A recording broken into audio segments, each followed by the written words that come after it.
The Call of the Wild. Written by Jack London. Narrated by Michael Anthony Scott. Produced by thoughtaudio.com. Chapter 1. Into the Primitive. Old longing's nomadic leap, chafing at custom's chain. Again from its bermal sleep, wakens the ferine strain.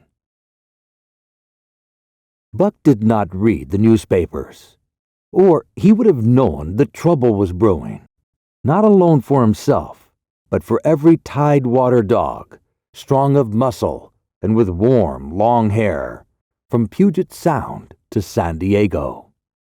Because men, groping in the Arctic darkness, had found a yellow metal, and because steamship and transportation companies were booming the find, thousands of men were rushing into the Northland.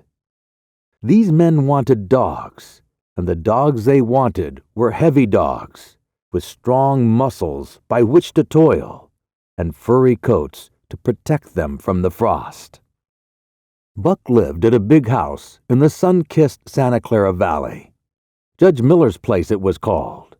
It stood back from the road, half hidden among the trees, through which glimpses could be caught of the wide, cool veranda that ran around its four sides.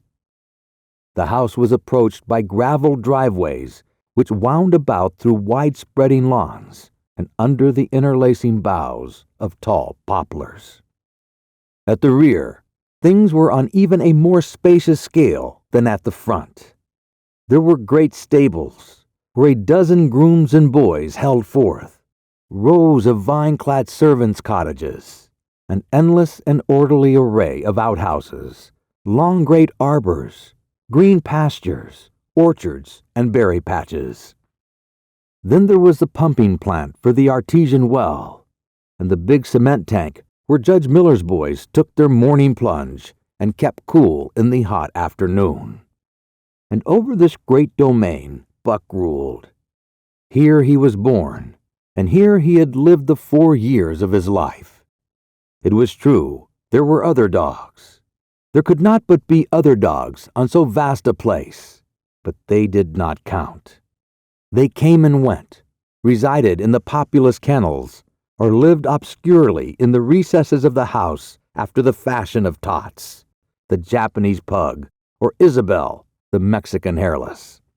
Strange creatures that rarely put nose out of doors or set foot to ground. On the other hand, there were fox terriers, a score of them at least, who yelped fearful promises at Toots and Isabel, looking out of the windows at them and protected by a legion of housemaids armed with brooms and mops. But Buck was neither house dog nor kennel dog. The whole realm was his. He plunged into the swimming tank or went hunting with the judge's sons. He escorted Molly and Alice, the judge's daughters, on long twilight or early morning rambles. On wintry nights, he lay at the judge's feet before the roaring library fire. He carried the judge's grandsons on his back, or rolled them in the grass, and guarded their footsteps through wild adventures down to the fountain in the stable yard, and even beyond, where the paddocks were, and the berry patches. Among the terriers he stalked imperiously, and Toots and Isabel he utterly ignored, for he was king over all creeping, crawling, flying things of Judge Miller's place, humans included. His father Elmo, a huge St. Bernard, had been the judge's inseparable companion, and Buck bid fair to follow in the way of his father. He was not so large. He weighed only 140 pounds, for his mother Shep had been a Scotch shepherd dog. Nevertheless, 140 pounds, to which was added the dignity that comes of good living and universal respect, enabled him to carry himself in right royal fashion. During the 4 years since his puppyhood, he had lived the life of a sated aristocrat. He had a fine pride in himself, was even a trifle egotistical, as country gentlemen sometimes become because of their insular situation. But he had saved himself by not becoming a mere pampered house dog. Hunting and kindred outdoor delights had kept down the fat and hardened his muscles. And to him, as to the cold tubing races, the love of water had been a tonic and a health preserver. And this was the manner of dog Buck was in the fall of 1897, when the Klondike strike dragged men from all the world into the frozen north. But Buck did not read the newspapers, and he did not know that Manuel, one of the gardener's helpers, was an undesirable acquaintance. Manuel had one besetting sin. He loved to play Chinese lottery. Also, in his gambling, he had one besetting weakness: faith in a system. And this made his damnation certain. For to play a system requires money, while the wages of a gardener's helper do not lap over the needs of a wife and numerous progeny. The judge was at a meeting of the Raisin Growers Association, and the boys were busy organizing an athletic club on the memorable night of Manuel's treachery. No one saw him and Buck go off through the orchard on what Buck imagined was merely a stroll, and with the exception of a solitary man, no one saw them arrive at the little flag station known as College Park. This man talked with Manuel, and money chinkered between them. "You might wrap up the goods before you deliver 'em," the stranger said gruffly. And Manuel doubled a piece of stout rope around Buck's neck under the collar. "Twist it, and you'll choke 'em plenty," said Manuel, and the stranger grunted a ready affirmation. Buck had accepted the rope with quiet dignity. To be sure, it was an unwanted performance, but he had learned to trust in men he knew, and to give them credit for a wisdom that outreached his own. But when the ends of the rope were placed in the stranger's hands, he growled menacingly. He had merely intimated his displeasure, in his pride believing that to intimate was to command. But to his surprise, the rope tightened around his neck, shutting off his breath. In quick rage, he sprang at the man, who met him halfway, grappled him close by the throat, and with a deft twist, threw him over on his back. Then the rope tightened mercilessly, while Buck struggled in a fury, his tongue lolling out of his mouth and his great chest panting futilely. Never in all his life had he been so vilely treated, and never in all his life had he been so angry. But his strength ebbed, his eyes glazed, and he knew nothing when the train was flagged and the two men threw him into the baggage car. The next he knew, he was dimly aware that his tongue was hurting and that he was being jolted along in some kind of conveyance.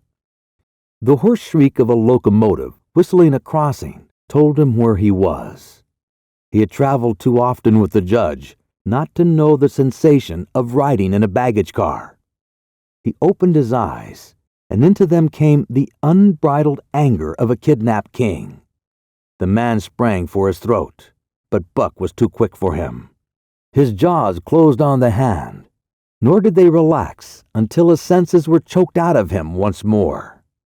"Yup, has fits," the man said, hiding his mangled hand from the baggage man, who had been attracted by the sounds of struggle. "I'm taking him up for the boss to Frisco. A crack dog doctor there thinks that he can cure him." Concerning the night's ride, the man spoke most eloquently for himself in a little shed back of a saloon on the San Francisco waterfront. "All I get is $50 for it," he grumbled, "and I wouldn't do it over for $1,000, cold cash." His hand was wrapped in a bloody handkerchief, and the right trouser leg was ripped from knee to ankle. "How much did the other mug get?" the saloon keeper demanded. "100 was the reply. "Wouldn't take a sow less, so help me." "That makes 150, the saloon keeper calculated. "And he's worth it, or I'm a squarehead." The kidnapper undid the bloody wrappings and looked at his lacerated hand. "If I don't get rabies, it'll be because you were born to hang," laughed the saloon keeper. "Here, lend me a hand before you pull your freight," he added. Dazed, suffering intolerable pain from throat and tongue, with the life half throttled out of him, Buck attempted to face his tormentors. But he was thrown down and choked repeatedly till they succeeded in filing the heavy brass collar from off his neck. Then the rope was removed, and he was flung into a cage-like crate. There he lay for the remainder of the weary night, nursing his wrath and wounded pride. He could not understand what it all meant. What did they want with him, these strange men? Why were they keeping him pent up in this narrow crate? He did not know why, but he felt oppressed by the vague sense of impending calamity. Several times during the night, he sprang to his feet when the shed door rattled open, expecting to see the judge, or the boys at least. But each time, it was the bulging face of the saloon keeper that peered in at him by the sickly light of a tallow candle. And each time, the joyful bark that trembled in Buck's throat was twisted into a savage growl. But the saloon keeper let him alone, and in the morning 4 men entered and picked up the crate. More tormentors, Buck decided, for they were evil-looking creatures, ragged and unkempt, and he stormed and raged at them through the bars. They only laughed and poked sticks at him, which he promptly assailed with his teeth, until he realized that that was what they wanted. Whereupon, he lay down sullenly and allowed the crate to be lifted into a wagon. Then he and the crate in which he was imprisoned began a passage through many hands. Clerks in the express office took charge of him. He was carted about in another wagon. A truck carried him with an assortment of boxes and parcels upon a ferry steamer. He was trucked off the steamer into a great railway depot, and finally he was deposited in an express car. For 2 days and nights, this express car was dragged along at the tail of shrieking locomotives. And for 2 days and nights, Buck neither ate nor drank. In his anger, he had met the first advances of the express messengers with growls, and they had retaliated by teasing him. When he flung himself against the bars, quivering and frothing, they laughed at him and taunted him. They growled and barked like detestable dogs, mewed, and flapped their arms and crowed. It was all very silly, he knew, but therefore the more outrage to his dignity, and his anger waxed and waxed. He did not mind the hunger so much, but the lack of water caused him severe suffering and fanned his wrath to fever pitch. For that matter, high-strung and finely sensitive, the ill treatment had flung him into a fever, which was fed by the inflammation of his parched and swollen throat and tongue. He was glad for one thing: the rope was off his neck. That had given them an unfair advantage, but now that it was off, he would show them. They would never get another rope around his neck. Upon that he was resolved. For 2 days and nights he neither ate nor drank, and during those 2 days and nights of torment, he accumulated a fund of wrath that boded ill for whoever first fell foul of him. His eyes turned bloodshot, and he was metamorphosized into a raging fiend. So changed was he that the judge himself would not have recognized him. And the express messengers breathed with relief when they bundled him off the train at Seattle. 4 men gingerly carried the crate from the wagon into a small, high-walled backyard. A stout man with a red sweater that sagged generously at the neck came out and signed the book for the driver. That was the man, Buck divined, the next tormentor, and he hurled himself savagely against the bars. The man smiled grimly and brought a hatchet and a club. "You ain't going to take him out now?" the driver asked. "Sure," the man replied, driving the hatchet into the crate for a pry. There was an instantaneous scattering of the 4 men who had carried it in, and from safe perches on top the wall, they prepared to watch the performance. Buck rushed at the splintering wood, sinking his teeth into it, surging and wrestling with it. Wherever the hatchet fell on the outside, he was there on the inside, snarling and growling, as furiously anxious to get out as the man in the red sweater was calmly intent on getting him out. "Now, you red-eyed devil," he said, when he had made an opening sufficient for the passage of Buck's body. At the same time, he dropped the hatchet and shifted the club to his right hand. And Buck was truly a red-eyed devil as he drew himself together for the spring, hair bristling, mouth foaming, a mad glitter in his bloodshot eyes. Straight at the man he launched his 140 pounds of fury, surcharged with the pent passion of 2 days and nights. In midair, just as his jaws were about to close on the man, he received a shock that checked his body and brought his teeth together with an agonizing clip. He whirled over, fetching the ground on his back and side. He had never been struck by a club in his life and did not understand. With a snarl that was part bark and more scream, he was again on his feet and launched into the air. And again the shock came, and he was brought crushingly to the ground. This time, he was aware that it was the club, but his madness knew no caution.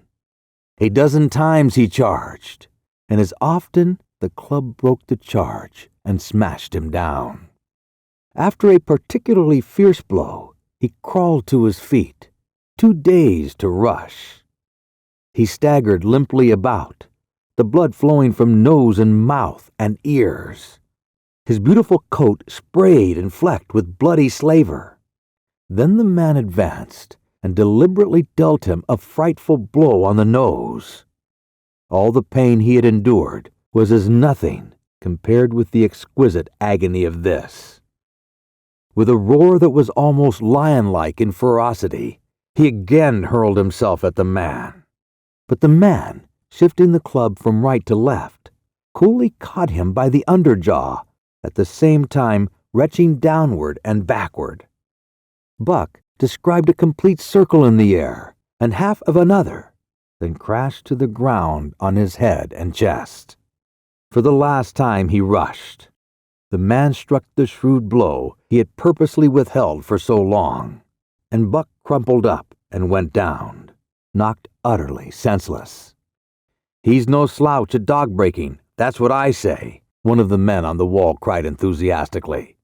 "I'd rather break horses any day, and twice on Sundays," was the reply of the driver as he climbed on the wagon and started the horses. Buck's senses came back to him, but not his strength. He lay where he had fallen, and from there he watched the man in the red sweater.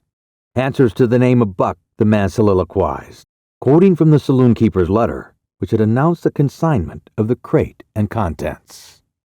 "Well, Buck, my boy," he went on in a genial voice, "we've had our little runction, and the best thing we can do is to let it go at that.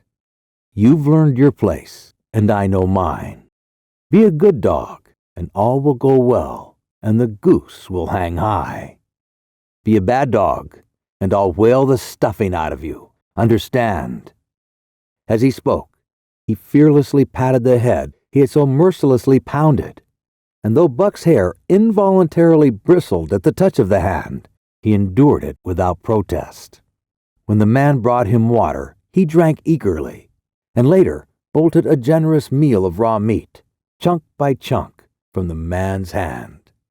He was beaten, he knew that, but he was not broken. He saw once and for all that he stood no chance against a man with a club. He had learned the lesson, and in all his life he never forgot it. That club was a revelation. It was his introduction to the reign of primitive law, and he met the introduction halfway. The facts of life took on a fiercer aspect, and while he faced that aspect uncowed, he faced it with all the latent cunning of his nature aroused. As the days went by, other dogs came, in crates and at the end of ropes, some docilely, and some raging and roaring as he had come. and, one and all, he watched them pass under the dominion of the man in the red sweater. Again and again, as he looked at each brutal performance, the lesson was driven home to Buck. A man with a club was a lawgiver, a master to be obeyed, though not necessarily conciliated. Of conciliation, Buck was never guilty, though he did see beaten dogs that fawned upon the man and wagged their tails and licked his hands. Also, he saw one dog that would neither conciliate nor obey, finally killed in the struggle for mastery. Now and again men came, strangers, who talked excitedly, flatteringly, and in all kinds of fashions to the man in the red sweater. And at such times that money passed between them, the strangers took one or more of the dogs away with them. Buck wondered where they went, for they never came back. But the fear of the future was strong upon him, and he was glad each time when he was not selected. Yet his time came, in the end, in the form of a little Weasley man who spoke broken English and many strange and uncouth explanations that Buck could not understand. "Sacred him!" he cried, when his eyes lit upon Buck. "That one damn bully dog, huh? How much?" 300, and a present at that, was the prompt reply of the man in the red sweater. "And seem it's government money. You ain't got no kick comin', huh, Perrault?" Perrault grinned. Considering that the price of dogs had been boomed skyward by the unwanted demand, it was not an unfair sum for so fine an animal. The Canadian government would be no loser, nor would its dispatches travel the slower. Perrault knew dogs, and when he looked at Buck, he knew that he was 1 in 1,000. 1 in 1,000, he commented mentally. Buck saw money pass between them and was not surprised when Curly, a good-natured Newfoundland, and he were led away by the little Weasley man. That was the last he saw of the man in the red sweater, and as Curly and he looked at receding Seattle from the deck of the narwhal, it was the last he saw of the warm Southland. Curly and he were taken below by Perrault and turned over to a black-faced giant called Francois. Perrault was a French-Canadian and swarthy, but Francois was a French-Canadian half-breed and twice as swarthy. They were a new kind of men to Buck, of which he was destined to see many more. And while he developed no affection for them, he nonetheless grew honestly to respect them. He speedily learned that Perrault and Francois were fair men, calm and impartial in administering justice, and too wise in the ways of dogs to be fooled by dogs. In the 'tween decks of the narwhal, Buck and Curly joined 2 other dogs. One of them was a big, snow-white fellow from Spitzbergen, who had been brought away by a whaling captain, and who had later accompanied a geological survey into the Barrens. He was friendly in a treacherous sort of way, smiling into one's face the while he meditated some underhand trick, as for instance, when he stole from Buck's food at the first meal. As Buck sprang to punish him, the lash of Francois's whip sang through the air, reaching the culprit first, and nothing remained to Buck but to recover the bone. That was fair of Francois, he decided, and the half-breed began his rise in Buck's estimation. The other dog made no advances nor received any. Also, he did not attempt to steal from the newcomers. He was a gloomy, morose fellow, and he showed Curly plainly that all he desired was to be left alone, and further, that there would be trouble if he were not left alone. Dave he was called, and he ate and slept, or yawned between times, and took interest in nothing, not even when the narwhal crossed Queen Charlotte Sound and rolled and pitched and bucked like a thing possessed. When Buck and Curly grew excited, half wild with fear, he raised his head as though annoyed, favored them with an incurious glance, yawned, and went to sleep again. Day and night, the ship throbbed to the tireless pulse of the propeller, and though one day was very like another, it was apparent to Buck that the weather was steadily growing colder. At last, one morning, the propeller was quiet, and the narwhal was pervaded with an atmosphere of excitement. He felt it, as did the other dogs, and knew that a change was at hand. Francois leashed them and brought them on deck. At the first step upon the coal surface, Buck's feet sank into a white mushy something very like mud. He sprang back with a snort. More of this white stuff was falling through the air. He shook himself, but more of it fell upon him. He sniffed it curiously, then licked some up on his tongue. It bit like fire, and the next instant was gone. This puzzled him. He tried it again with the same result. The onlookers laughed uproariously, and he felt ashamed. He knew not why, for it was his first snow. Chapter 2. The Law of Club and Fang. Buck's first day on the Daia beach was like a nightmare. Every hour was filled with shock and surprise. He had been suddenly jerked from the heart of civilization and flung into the heart of things primordial. No lazy, sun-kissed life was this, with nothing to do but loaf and be bored. Here was neither peace nor rest, nor moment's safety. All was confusion and action, and every moment life and limb were in peril. There was imperative need to be constantly alert, for these dogs and men were not town dogs and men. They were savages, all of them, who knew no law but the law of club and fang. He had never seen dogs fight as these wolfish creatures fought, and his first experience taught him an unforgettable lesson. It is true, it was a vicarious experience, or else he would not have lived to profit by it. Curly was the victim. They were camped near the log store, where she, in her friendly way, made advances to a husky dog the size of a full-grown wolf, though not half so large as she. There was no warning, only a leap in like a flash, a metallic clip of teeth, a leap out equally swift, and Curly's face was ripped open from eye to jaw. It was the wolf manner of fighting, to strike and leap away. But there was more to it than this. 30 or 40 huskies ran to the spot and surrounded the combatants in an intent and silent circle. Buck did not comprehend that silent intentness, nor the eager way with which they were licking their chops.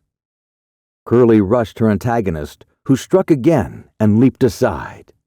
He met her next rush with his chest in a peculiar fashion that tumbled her off her feet. She never regained them. That was what the onlooking huskies had waited for. They closed in upon her, snarling and yelping, and she was buried, screaming with agony, beneath the bristling mass of bodies.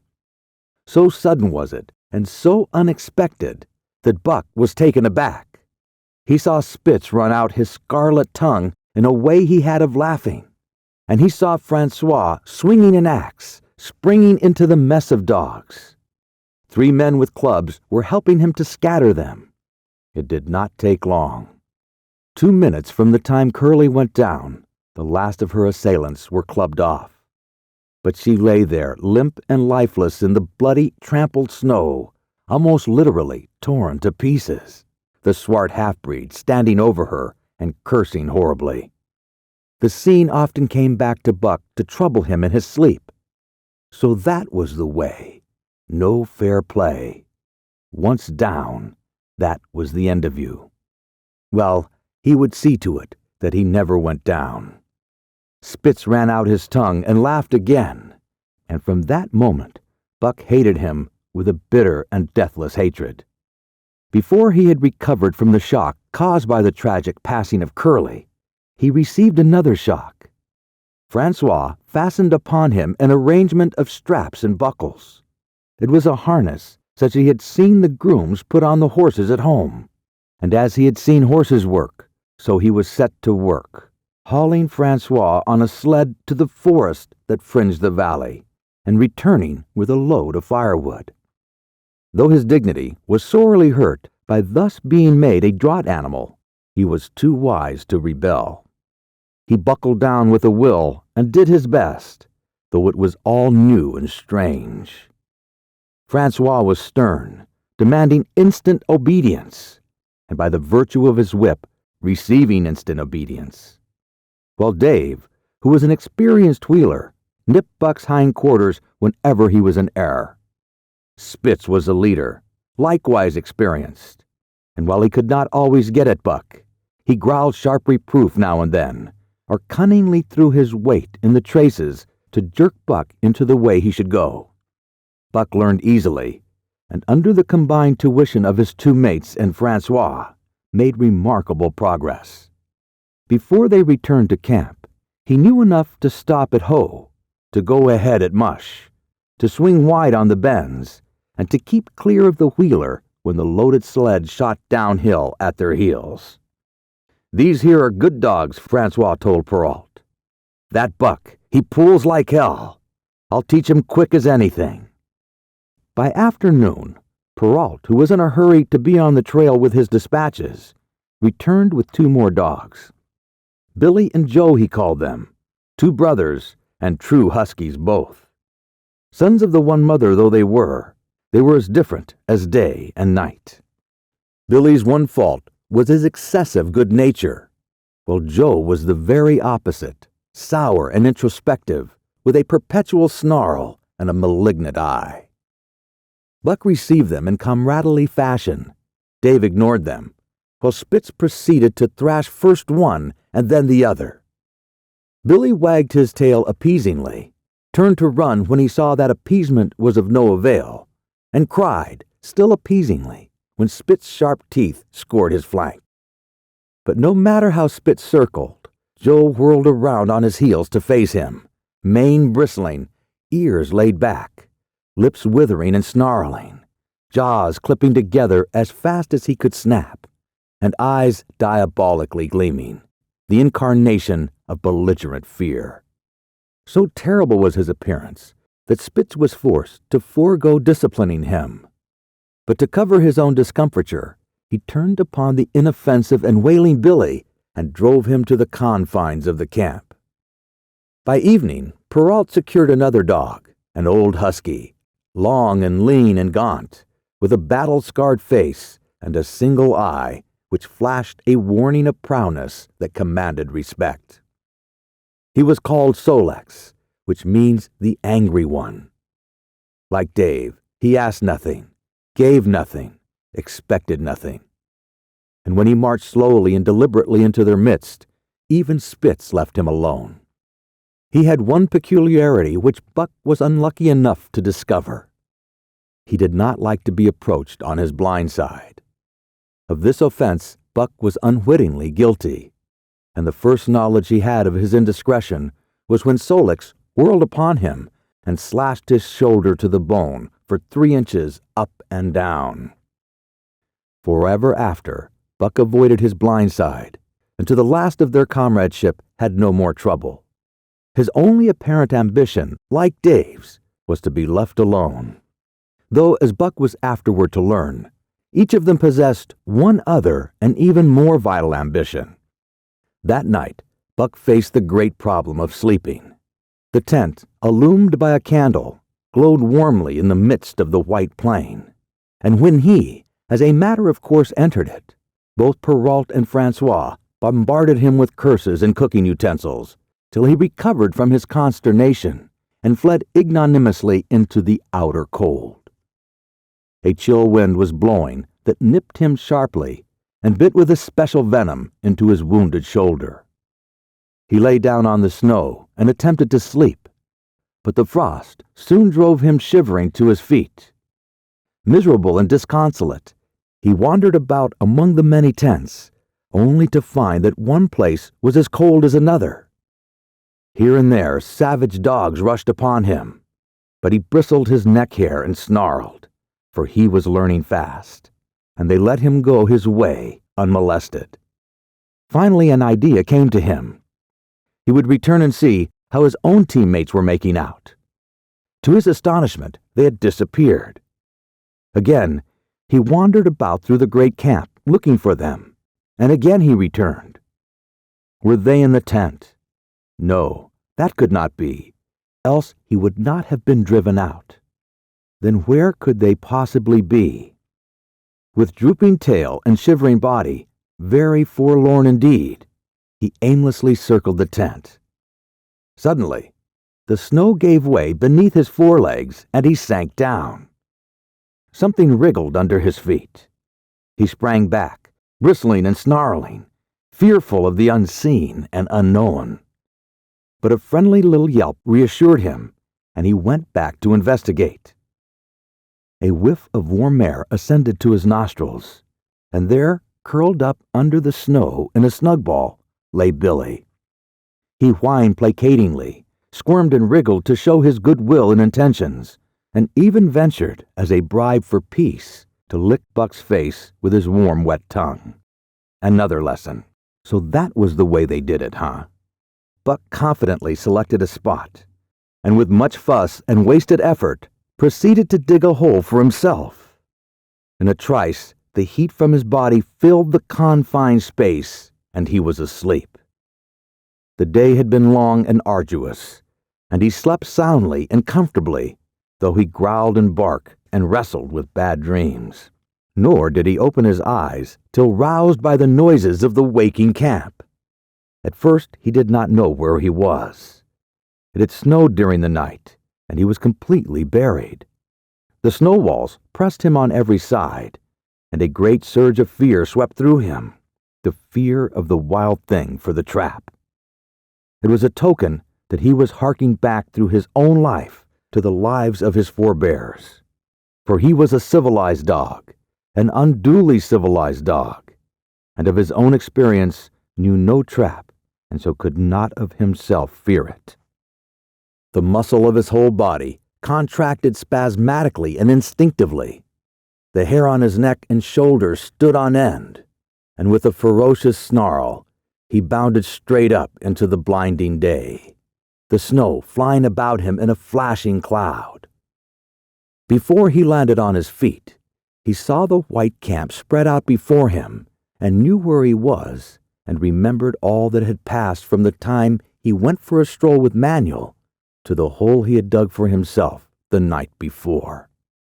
A shout from Francois hailed his appearance. "What did I say?" the dog driver called to Perrault. "That buck sure learns quick as anything." Perrault nodded gravely. As courier for the Canadian government, bearing important dispatches, he was anxious to secure the best dogs, and he was particularly gladdened by the possession of Buck. 3 more huskies were added to the team inside an hour, making a total of 9. And before another quarter of an hour had passed, they were in harness and swinging up the trail toward the Daya Canyon. Buck was glad to be gone, and though the work was hard, he found he did not particularly despise it. He was surprised at the eagerness which animated the whole team and which was communicated to him. But still more surprising was the change wrought in Dave and Solix. They were new dogs, utterly transformed by the harness. All passiveness and unconcern had dropped from them. They were alert and active, anxious that the work should go well, and fiercely irritable with whatever, by delay or confusion, retarded that work. The toil of the traces seemed the supreme expression of their being, and all that they lived for, and the only thing in which they took delight. Dave was wheeler or sled dog. Pulling in front of him was Buck. Then came Solix. The rest of the team was strung out ahead, single file, to the leader, which position was filled by Spitz.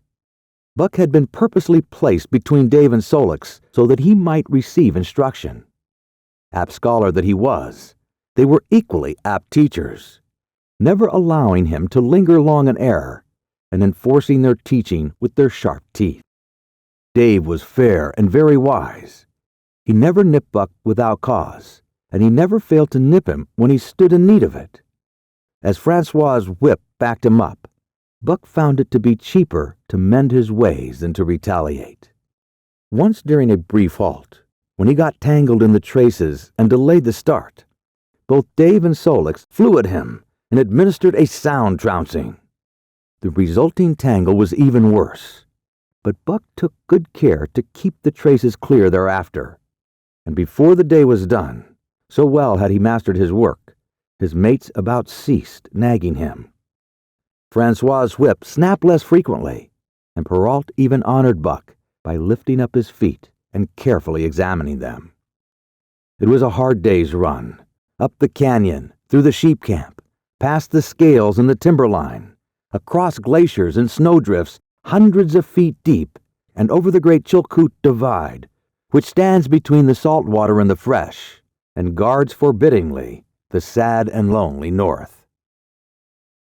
They made good time down the chain of lakes which fills the craters of extinct volcanoes, and late that night pulled into the huge camp at the head of Lake Bennett, where thousands of gold-seekers were building boats against the breakup of the ice in the spring.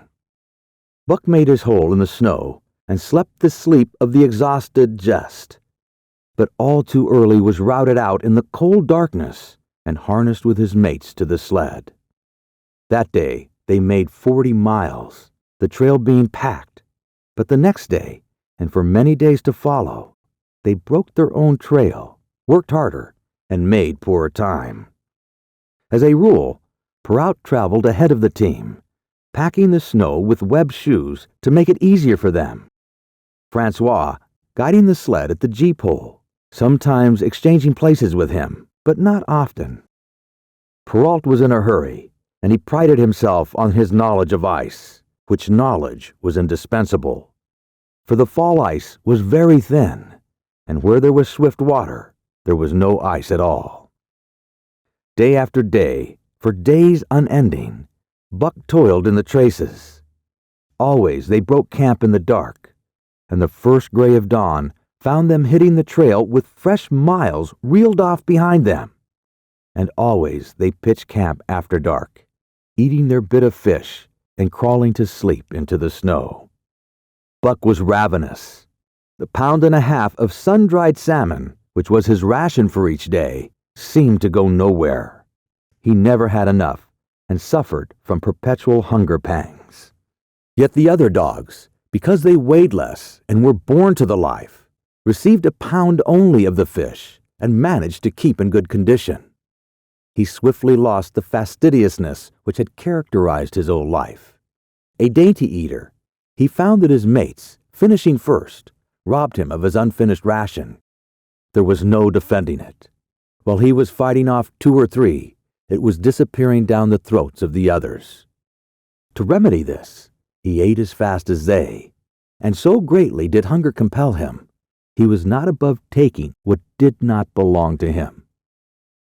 He watched and learned.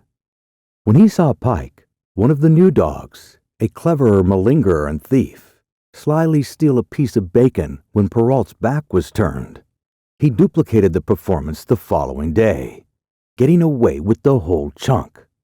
A great uproar was raised, but he was unsuspected, while Dub, an awkward blunderer who was always getting caught, was punished for Buck's misdeed.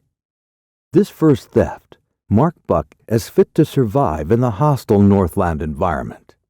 It marked his adaptability, his capacity to adjust himself to changing conditions, the lack of which would have meant swift and terrible death. It marked further the decay or going to pieces of his moral nature, a vain thing and a handicap in the ruthless struggle for existence. It was all well enough in the Southland, under the law of love and fellowship, to respect private property and personal feelings. But in the Northland, under the law of club and fang, whoso took such things into account was a fool, and insofar as he observed them, he would fail to prosper. Not that Buck reasoned it out. He was fit, that was all. And unconsciously, he accommodated himself to the new mode of life. All his days, no matter what the odds, he had never run from a fight. But the club of the man in the red sweater had beaten into him a more fundamental and primitive code. Civilized, he could have died for a moral consideration, say the defense of Judge Miller's riding whip, but the completeness of his decivilization was now evidenced by his ability to flee from the defense of a moral consideration and so save his hide. He did not steal for joy of it, but because of the clamor of his stomach. He did not rob openly, but stole secretly and cunningly out of respect for Club and Fang. In short, the things he did were done because it was easier to do them than not to do them. His development or regression was rapid. His muscles became hard as iron, and he grew callous to all ordinary pain. He achieved an internal as well as external economy. He could eat anything, no matter how loathsome or indigestible, and once eaten, the juices of his stomach extracted the last least particle of nutriment, and his blood carried it to the farthest reaches of his body, building it into the toughest and stoutest of tissues. Sight and scent became remarkably keen, while his hearing developed such acuteness that in his sleep he heard the faintest sound and knew whether it heralded peace or peril.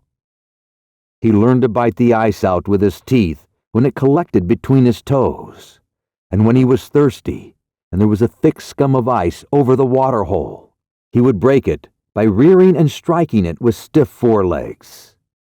His most conspicuous trait was an ability to scent the wind and forecast it a night in advance. No matter how breathless the air when he dug his nest by tree or bank, the wind that later blew inevitably found him to leeward, sheltered and snug. And not only did he learn by experience, but instincts long dead became alive again. The domesticated generations fell from him. In vague ways, he remembered back to the youth of the breed, to the time the wild dogs ranged in packs through the primeval forest and killed their meat as they ran it down. It was no task for him to learn to fight with cut and slash and quick wolf snap. In this manner had fought forgotten ancestors. They quickened the old life within him, and the old tricks which they had stamped into the heredity of the breed were his tricks. They came to him without effort or discovery, as though they had been his always. And when, on the still cold night, he pointed his nose at a star and howled long and wolf-like, it was his ancestors, dead and dust, pointing nose at star and howling through the centuries and through him. And his cadences were their cadences, the cadences which voiced their woe and what to them was the meaning of the stiffness and the cold and dark. Thus, as token of what a puppet thing life is, the ancient song surged through him, and he came into his own again. And he came because men had found a yellow metal in the north, and because Manuel was a gardener's helper whose wages did not lap over the needs of his wife, and because drivers needed small copies of himself. Chapter 3. The Dominant Primordial Beast.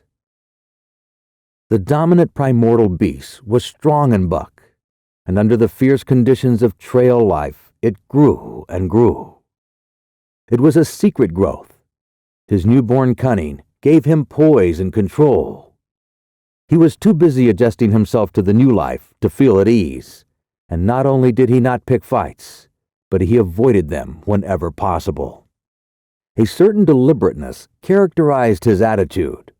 He was not prone to rashness and precipitate action, and in the bitter hatred between him and Spitz, he betrayed no impatience, shunned all offensive acts. On the other hand, possibly because he divined in Buck a dangerous rival, Spitz never lost an opportunity of showing his teeth. He went out of his way to bully Buck, striving constantly to start the fight, which could end only in the death of one or the other. Early in the trip, this might have taken place had it not been for an unwanted accident. At the end of this day, they made a bleak and miserable camp on the shore of Lake Labarge. Driving snow, a wind that cut like a white-hot knife, and darkness had forced them to grope for a camping place. They could hardly have fared worse.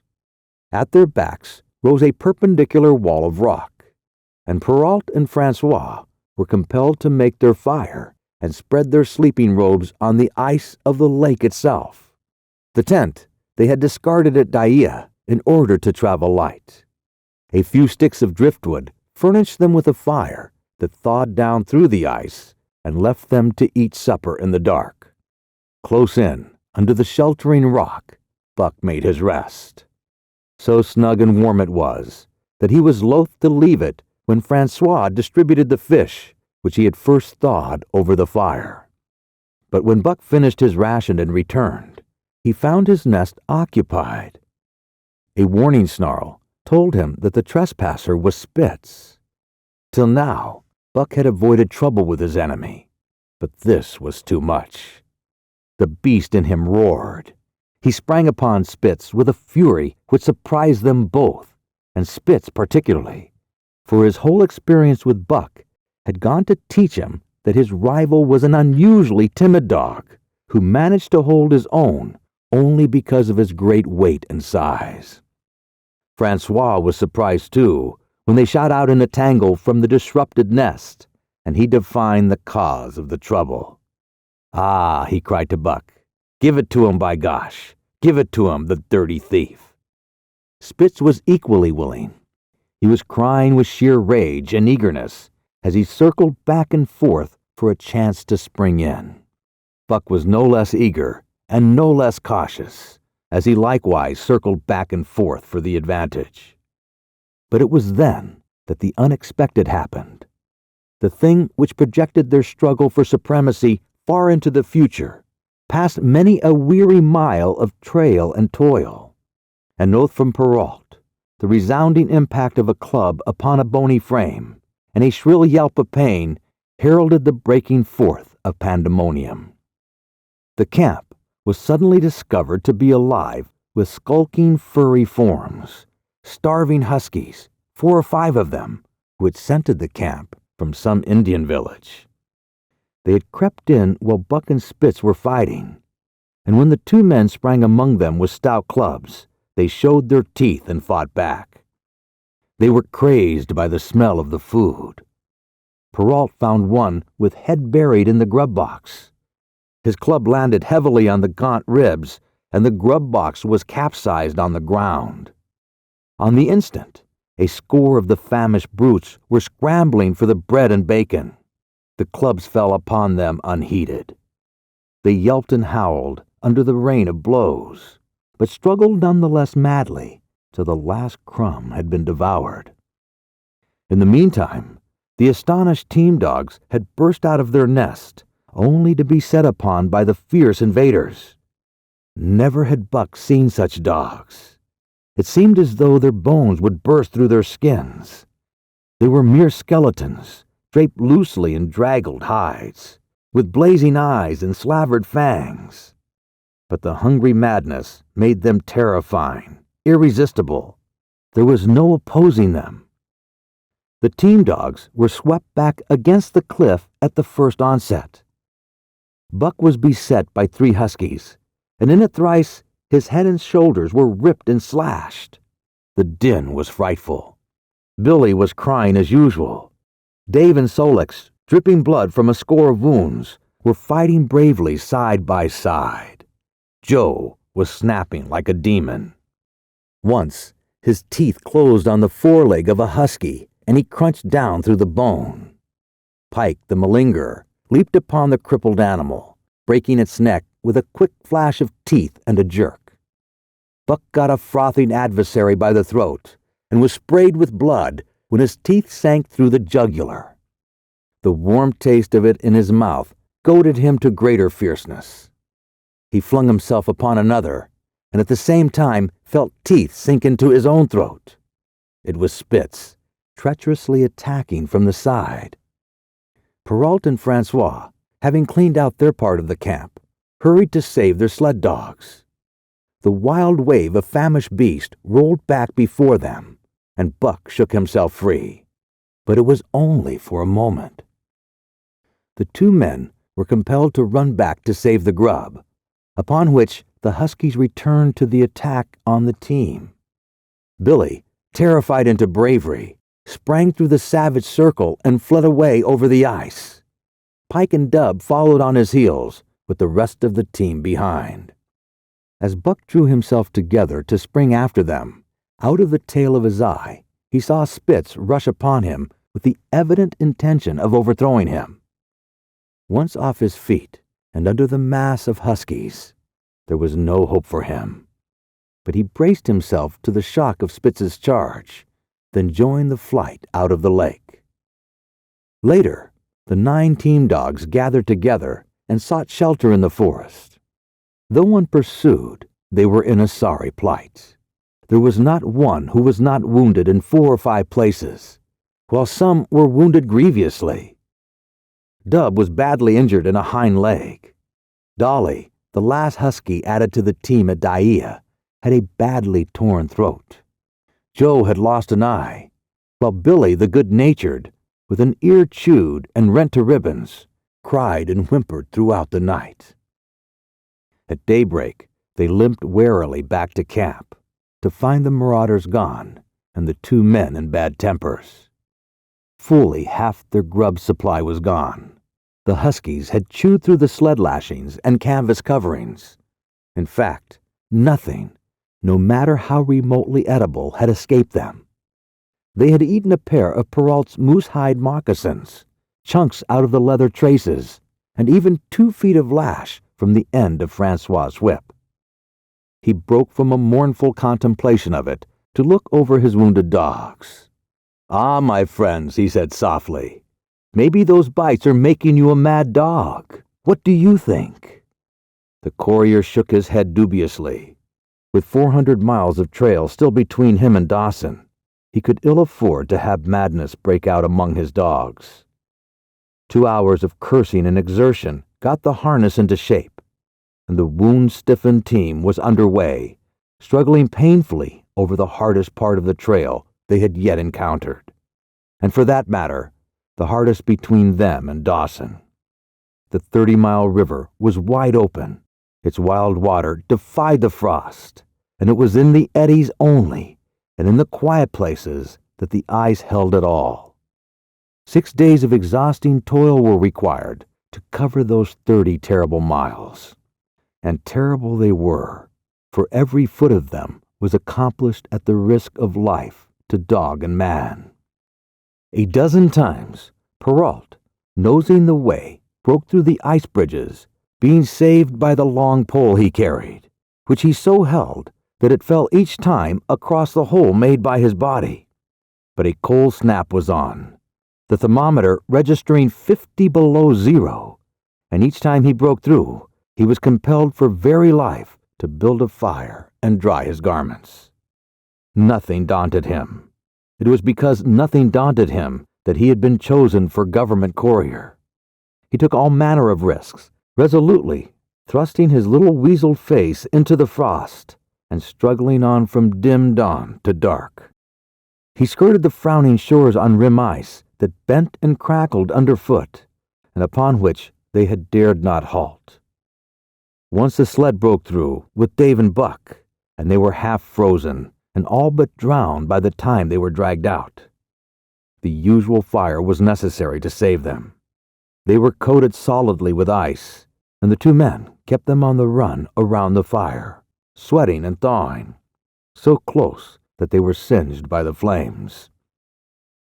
At another time, Spitz went through, dragging the whole team after him up to Buck, who strained backward with all his strength, his forepaws on the slippery edge, and the ice quivering and snapping all around.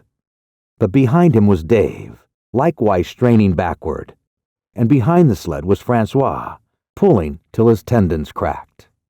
Again the rim ice broke away before and behind, and there was no escape except up the cliff. Perrault scaled it by a miracle, while Francois prayed for just that miracle. And with every throng and sled lashing, and the last bit of harness rove into a long rope, the dogs were hoisted one by one to the cliff crest. Francois came up last after the sled and load. Then came the search for a place to descend, which descent was ultimately made by the aid of the rope, and night found them on the river with a quarter of a mile to the day's credit. By the time they made the Hutalingua and good ice, Buck was played out.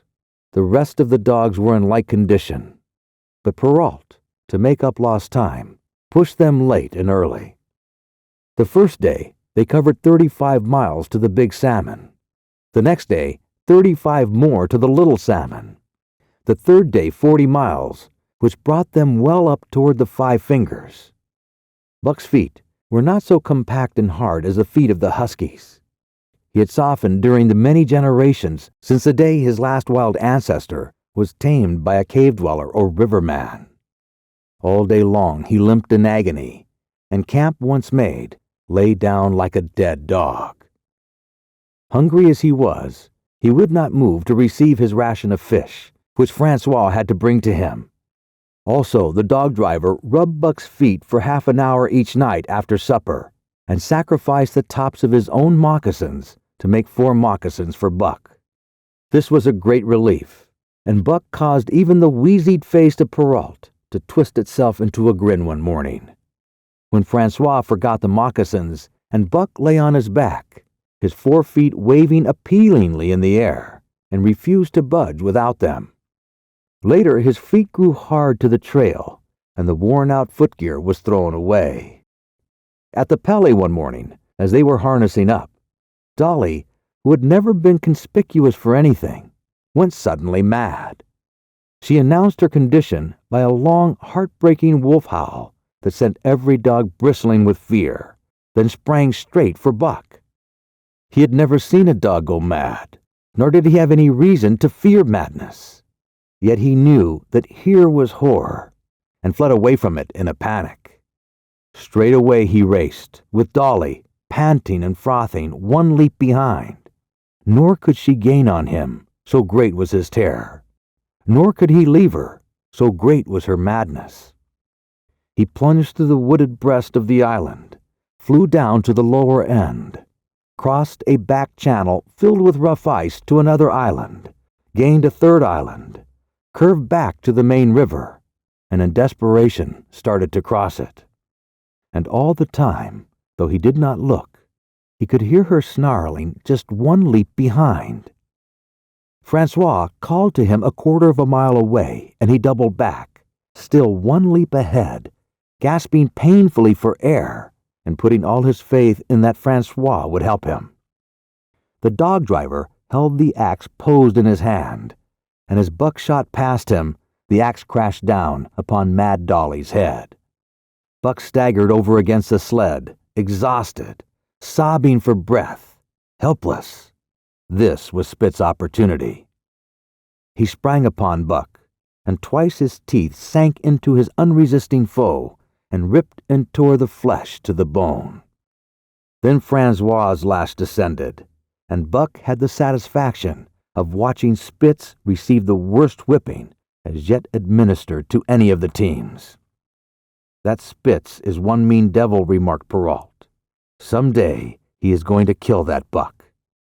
I don't know. That Buck has 2 devils inside of him, was Francois's rejoinder. I watch Buck all the time, and I know for sure. Listen to me. One fine day, Buck will get mad as hell at Spitz, chew him up, and spit him out on the snow. I know this for sure.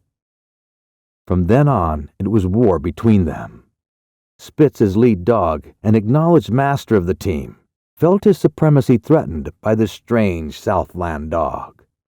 And strange Buck was to him, for of the many Southland dogs he had known, not one had shown up worthily in camp and on trail. They were all too soft, dying under the toil, the frost, and starvation. Buck was the exception. He alone endured and prospered, matching the husky in strength, savagery, and cunning.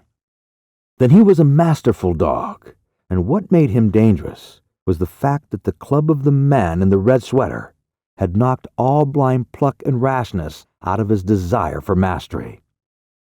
He was preeminently cunning, and could bide his time with a patience that was nothing less than primitive.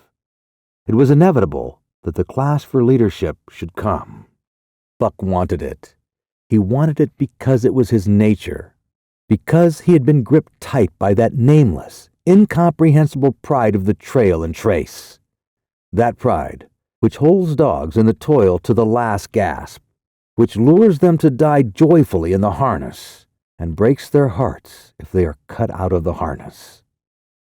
This was the pride of Dave as wheel dog, of Solex as he pulled with all his strength, the pride that laid hold of them at break of camp, transforming them from sour and sullen brutes into straining, eager, ambitious creatures, the pride that spurred them on all day and dropped them at pitch of camp at night, letting them fall back into gloomy unrest and uncontent.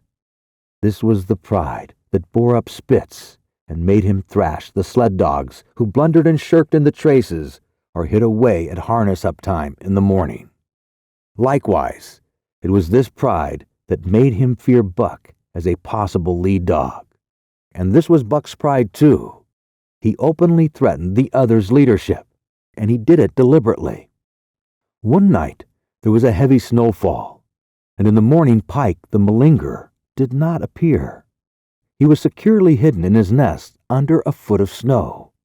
Francois called him and sought him in vain. Spitz was wild with wrath. He raged through the camp, smelling and digging in every likely place, snarling so frightfully that Pike heard and shivered in his hiding place. But when he was at last unearthed, and Spitz flew at him to punish him, Buck flew with equal rage in between.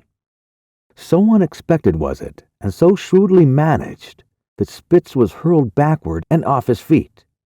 Pike, who had been trembling abjectly, took heart at this open mutiny, and sprang upon his overthrown leader. Buck, to whom fair play was a forgotten code, likewise sprang upon Spitz. But Francois, chuckling at the incident, while unswerving in the administration of justice, brought his lash down upon Buck with all his might. This failed to drive Buck from his prostrate rival, and the butt of the whip was brought into play. Half stunned by the blow, Buck was knocked backward, and the lash laid upon him again and again, while Spitz soundly punished the repeatedly offending Pike. In the days that followed, as Dawson grew closer and closer, Buck still continued to interfere between Spitz and the culprits, and he did it craftily when Francois was not around. With the covert mutiny of Buck, a general insubordination sprang up and increased. Dave and Solex were unaffected, but the rest of the team went from bad to worse. Things no longer went right. There was continual bickering and jangling. Trouble was always afoot, and at the bottom of it was Buck. He kept Francois busy, for the dog driver was in constant apprehension of the life-and-death struggle between the two, which he knew must take place sooner or later.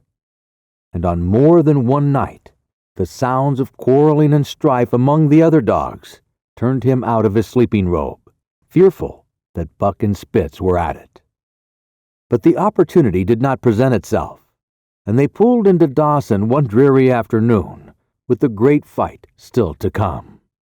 Here were many men and countless dogs, and Buck found them all at work.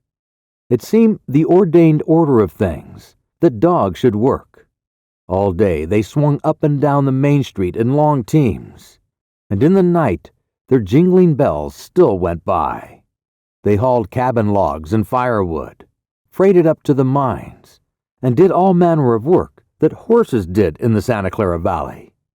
Here and there, Buck met Southland dogs, but in the main, they were the wild wolf husky breed.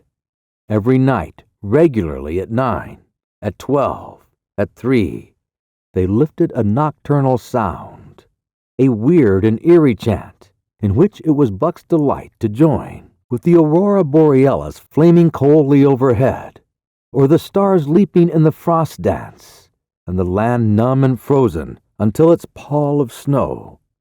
This song of the huskies might have been the defiance of life, only it was pitched in minor key, with long-drawn wailings and half-sobs, and was more the pleading of life, the articulate travail of existence.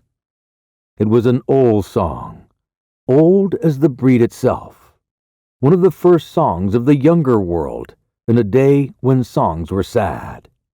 It was invested with the woe of unnumbered generations, this plaint by which Buck was so strangely stirred. When he moaned and sobbed, it was with the pain of living that was of old the pain of his wild fathers, and the fear and mystery of the cold and dark that was to them fear and mystery. And that he should be stirred by it marked the completeness with which he harked back through the ages of fire and roof to the raw beginnings of life in the howling ages. 7 days from the time they pulled into Dawson, they dropped down the steep bank by the barracks to the Yukon Trail and pulled for Dyea and Saltwater. Perrault was carrying dispatches, if anything, more urgent than those he had brought in. Also, the travel pride had gripped him, and he purposed to make the record trip of the year. Several things favored him in this. The week's rest had recuperated the dogs and put them in thorough trim. The trail they had broken into the country was packed hard by later journeys. And further, the police had arranged in 2 or 3 places deposits of grub for dog and man, and he was traveling light. They had made 60 Mile, which is a 50-mile run on the first day, and the second day saw them booming up the Yukon well on their way to Pelly. But such splendid running was achieved not without great trouble and vexation on the part of Francois. The insidious revolt led by Buck had destroyed the solidarity of the team. It no longer was as one dog leaping in the traces. The encouragement Buck gave the rebels led them into all kinds of petty misdemeanors. No more was Spitz a leader greatly to be feared. The old awe departed, and they grew equal to challenging his authority. Pike robbed him of half a fish one night and gulped it down under the protection of Buck. Another night, Dub and Joe fought Spitz and made him forgo the punishment they deserved. And even Billy, the good-natured, was less good-natured, and whined not half so placatingly as in the former days. Buck never came near Spitz without snarling and bristling menacingly. In fact, his conduct approached that of a bully, and he was given to swaggering up and down before Spitz's very nose. The breaking down of discipline likewise affected the dogs in their relations with one another. They quarreled and bickered more than ever among themselves, till at times the camp was a howling bedlam. Dave and Solix alone were unaltered, though they were made irritable by the unending squabbling. Francois swore strange, barbarous oaths, and stamped the snow in futile rage, and tore his hair. His lash was always singing among the dogs, but it was of small avail. Directly his back was turned, they were at it again. He backed up Spitz with his whip, while Buck backed up the remainder of the team. Francois knew he was behind all the trouble, and Buck knew he knew. But Buck was too clever ever again to be caught red-handed. He worked faithfully in the harness, for the toil had become a delight to him. Yet it was a greater delight slyly to precipitate a fight amongst his mates and tangle the traces. At the mouth of the Tahkeena, one night after supper, Dub turned up a snowshoe rabbit, blundered it, and missed. In a second, the whole team was in full cry. 100 yards away was a camp of the Northwest Police with 50 dogs, huskies all, who joined the chase.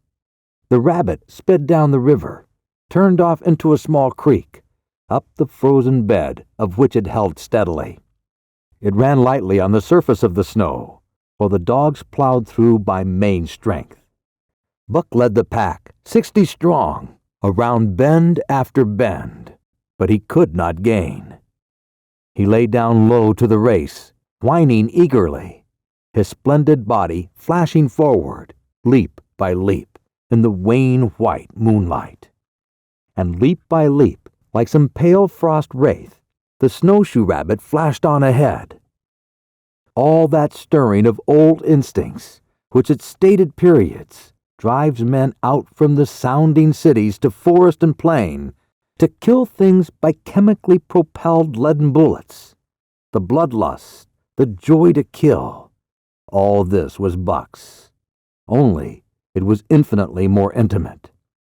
He was ranging at the head of the pack, running the wild thing down, the living meat, to kill with his own teeth and wash his muzzle to the eyes in warm blood. There is an ecstasy that marks the summit of life, and beyond which life cannot rise. And such is the paradox of living.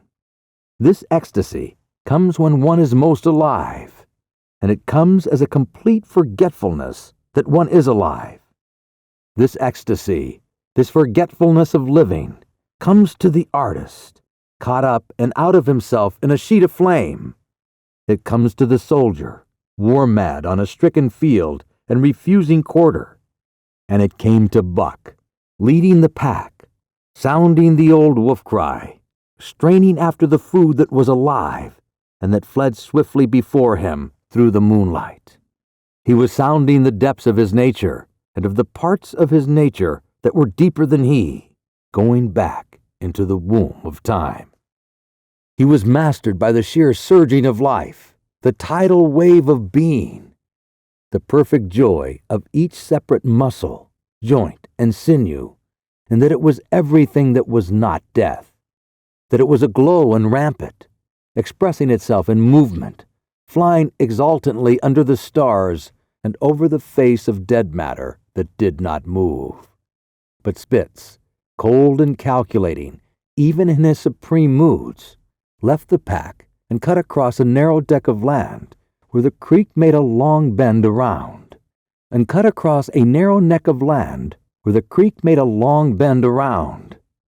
Buck did not know of this, and as he rounded the bend, the frost wraith of a rabbit still flitting before him, he saw another and larger frost wraith leap from the overhanging bank into the immediate path of the rabbit. It was Spitz. The rabbit could not turn, and as the white teeth broke its back in midair, it shrieked as loudly as a stricken man may shriek. At sound of this, the cry of life plunging down from life's apex in the grip of death, the fall pack at Buck's heels raised a hell's chorus of delight. Buck did not cry out. He did not check himself, but drove in upon Spitz, shoulder to shoulder, so hard that he missed the throat. They rolled over and over in the powdery snow. Spitz gained his feet almost as though he had not been overthrown, slashing Buck down the shoulder and leaping clear. Twice his teeth clipped together, like the steel jaws of a trap, as he backed away for better footing, with lean and lifting lips that writhed and snarled. In a flash, Buck knew it. The time had come. It was to the death.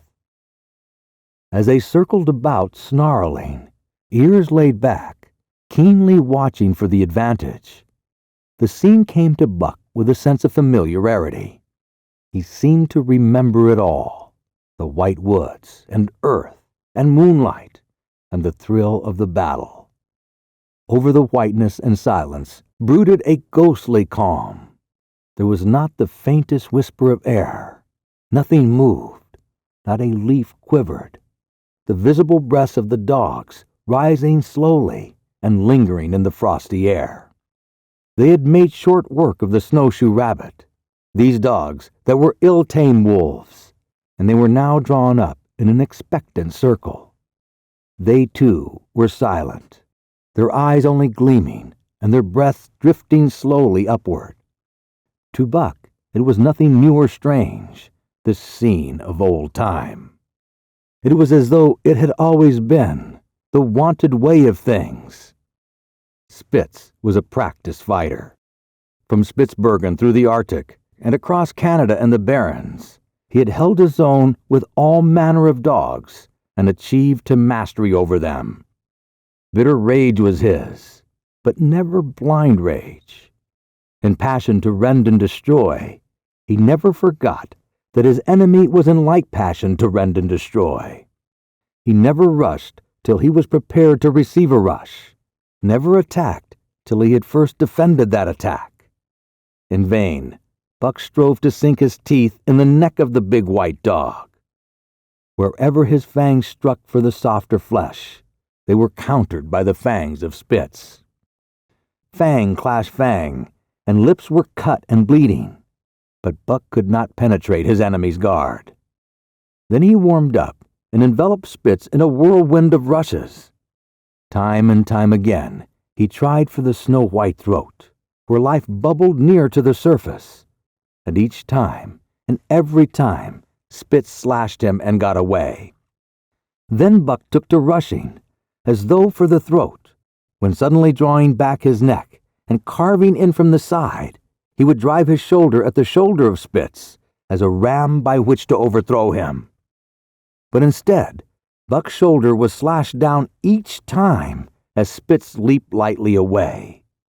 Spitz was untouched, while Buck was streaming with blood and panting hard. The fight was growing desperate, and all the while, the silent and wolfish circle waited to finish off whichever dog went down. As Buck grew winded, Spitz took to rushing, and he kept him staggering for footing. Once Buck went over, and the whole circle of 60 dogs started up, but he recovered himself almost in midair, and the circle sank down again and waited. But Buck possessed a quality that made for greatness: imagination. He fought by instinct, but he could fight by head as well. He rushed as though attempting the old shoulder trick, but at the last instant swept low to the snow and in. His teeth closed on Spitz's left foreleg.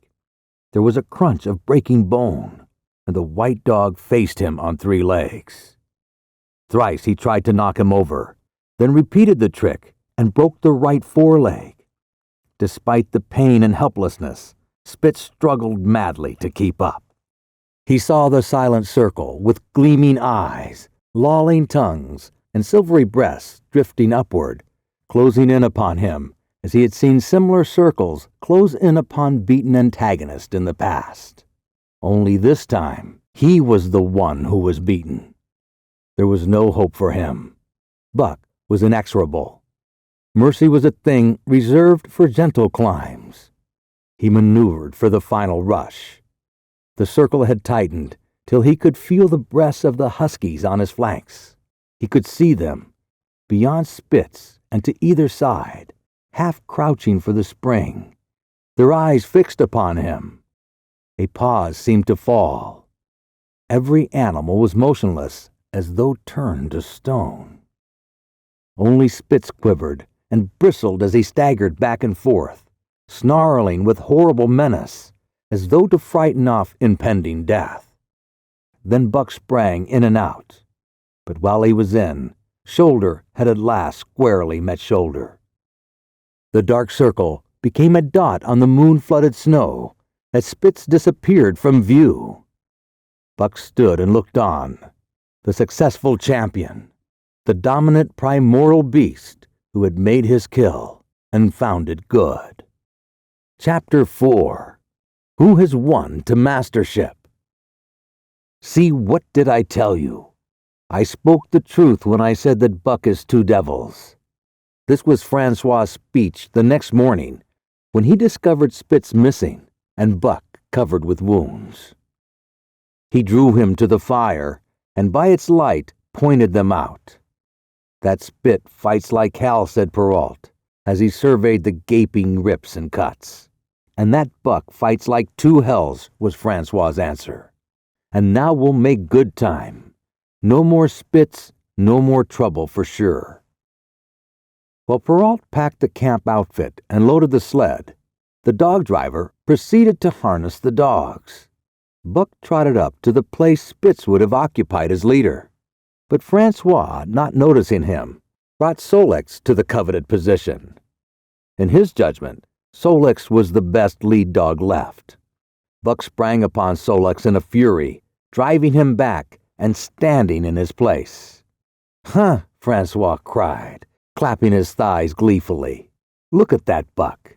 He kills Spitz, and now he thinks he can take his job." "Go away, Chook," he cried. But Buck refused to budge. He took Buck by the scruff of the neck, and though the dog growled threateningly, dragged him to one side and replaced Solix. The old dog did not like it, and showed plainly that he was afraid of Buck. Francois was obdurate, but when he turned his back, Buck again displaced Solix, who was not at all willing to go. Francois was angry. "Now, by gosh, I'll fix you," he cried, coming back with a heavy club in his hand.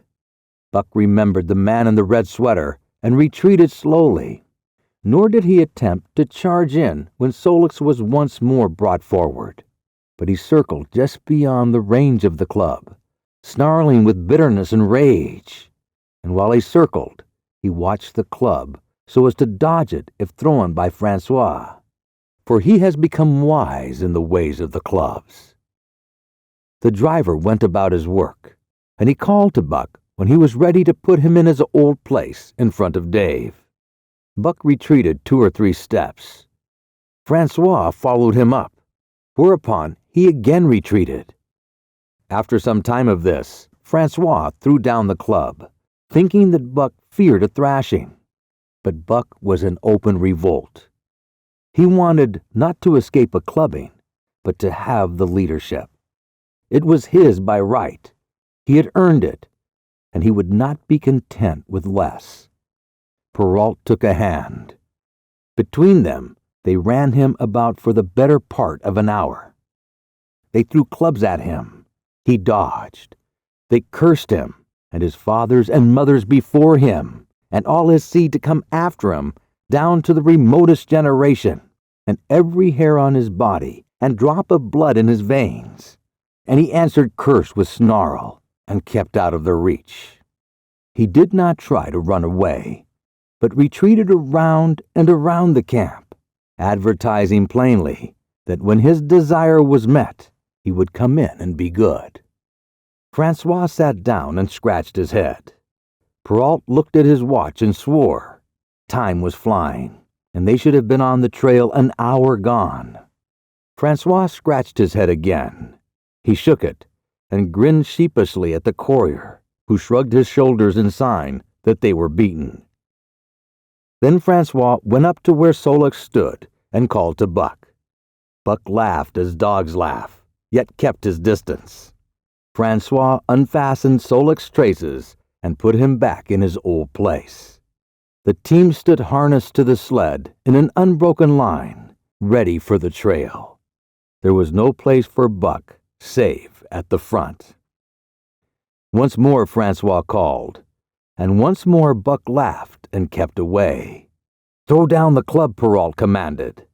Francois complied, whereupon Buck trotted in, laughing triumphantly, and swung around into position at the head of the team. His traces were fastened, the sled broken out, and with both men running, they dashed out to the river trail. Highly as the dog driver had forevalued Buck with his 2 devils, he found, while the day was yet young, that he had undervalued.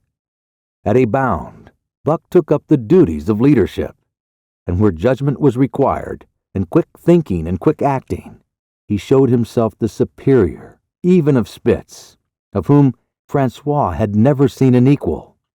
But it was in giving the law and making his mates live up to it that Buck excelled. Dave and Solix did not mind the change in leadership. It was none of their business. Their business was to toil and toil mightily in the traces. So long as they were not interfered with, they did not care what happened. Billy, the good-natured, could lead for all they cared, so long as he kept order. The rest of the team, however, had grown unruly during the last days of Spitz, and their surprise was great now that Buck proceeded to lick them into shape. Pike, who pulled at Buck's heels, and who never put an ounce more of his weight against the breastband than he was compelled to do, was swiftly and repeatedly shaken for loafing. And before the first day was done, he was pulling more than ever before in his life. The first night in camp, Joe, the sour one, was punished roundly, a thing that Spitz had never succeeded in doing. Buck simply smothered him by virtue of superior weight and cut him up till he ceased snapping and began to whine for mercy. The general tone of the team picked up immediately. It recovered its old-time solidarity, and once more the dogs leaped as one dog in the traces. At the Rink Rapids, 2 native huskies, Teak and Kuna, were added, and the celerity with which Buck broke them in took away Francois's breath. "I have never seen such a dog as that Buck," he cried. "No, never. He is worth $1,000, by gosh. What do you say, Perrault?" And Perrault nodded. He was ahead of the record then, and gaining day by day. The trail was in excellent condition, and well packed and hard, and there was no new fallen snow with which to contend. It was not too cold. The temperature dropped to 50 below zero and remained there the whole trip. The men rode and ran by turn, and the dogs were kept on the jump, but with infrequent stoppages. The 30-mile river was comparatively coated with ice, and they covered in one day going out what had taken them 10 days coming in. In one run, they made a 60-mile dash from the foot of Lake Labarge to the White Horse Rapids. Across Marsh, Tagish, and Bennett, 70 miles of lakes. They flew so fast that the man whose turn it was to run towed behind the sled at the end of a rope. And on the last night of the second week, they topped White Pass and dropped down the sea slope with the lights of Skagway and of the shipping at their feet. It was a record run. Each day for 14 days, they had averaged 40 miles. For 3 days, Perrault and Francois threw chests up and down the main street of Skagwa and were deluged with invitations to drink, while the team was the constant center of a worshipful crowd of dog-busters and mushers. Then 3 or 4 Western bad men aspired to clean out the town, were riddled like pepper boxes for their pains, and public interest turned to other idols. Next came official orders. Francois called Buck to him, threw his arms around him, wept over him, and that was the last of Francois and Perrault. Like other men, they passed out of Buck's life for good. A Scotch half-breed took charge of him and his mates, and in company with a dozen other dog teams, he started back over the weary trail to Dawson. It was no light running now, nor record time, but heavy toil each day, with a heavy load behind. For this was the main train, carrying word from the world to the men who sought gold under the shadow of the pole. Buck did not like it, but he bore up well to the work, taking pride in it after the manner of Dave and Solux, and seeing that his mates, whether they prided in it or not, did their fair share. It was a monotonous life, operating with machine-like regularity, one day very like another. At a certain time each morning, the cooks turned out, fires were built, and breakfast was eaten. Then, while some broke camp, others harnessed the dogs, and they were under way an hour or so before the darkness fell, which gave warning of dawn. At night, camp was made. Some pitched the tents, others cut firewood and pine boughs for the beds, and still others carried water or ice for the cooks. Also, the dogs were fed. To them, this was the one feature of the day, though it was good to loaf around, after the fish was eaten, for an hour or so with the other dogs, of which there were 50 and odd. There were fierce fighters among them, but 3 battles with the fiercest brought Buck to mastery, so that when he bristled and showed his teeth, they got out of his way. Best of all, perhaps, he loved to lie near the fire, hind legs crouched under him, 4 legs stretched out in front, head raised, and eyes blinking dreamily at the flames. Sometimes he thought of Judge Miller's big house in the sun-kissed Santa Clara Valley, and of the cement swimming tank, and Isabel, the Mexican hairless, and Toots, the Japanese pug. But oftener, he remembered the man in the red sweater, the death of Curly, the great fight with Spitz, and the good things he had eaten or would like to eat. He was not homesick. The Sunland was very dim and distant, and such memories had no power over him. Far more potent were the memories of his heredity that gave things he had never seen before a seeming familiarity. The instincts, which were but the memories of his ancestors, become habits, which had lapsed in later days, and still later in him, quickened and became alive again. Sometimes as he crouched there, blinking dreamily at the flames, it seemed that the flames were of another fire, and that as he crouched by this other fire, he saw another and different man from the half-breed cook before him. This other man was shorter of leg and longer of arm, with muscles that were stringy and knotty rather than rounded and swelling. The hair of this man was long and matted, and his head slanted back under it from the eyes. He uttered strange sounds, and seemed very much afraid of the darkness into which he peered continually, clutching in his hand, which hung midway between knee and foot, a stick with a heavy stone made fast to the end. He was all but naked, a ragged and fire-scorched skin hanging part way down his back, but on his body there was much hair. In some places, across the chest and shoulders, and down the outside of the arms and thighs, it was matted into almost a thick fur. He did not stand erect, but with trunk inclined forward from the hips, on legs that bent at the knees.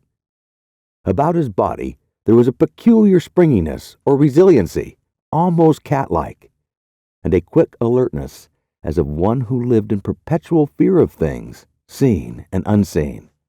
At other times, this hairy man squatted by the fire with head between his legs and slept.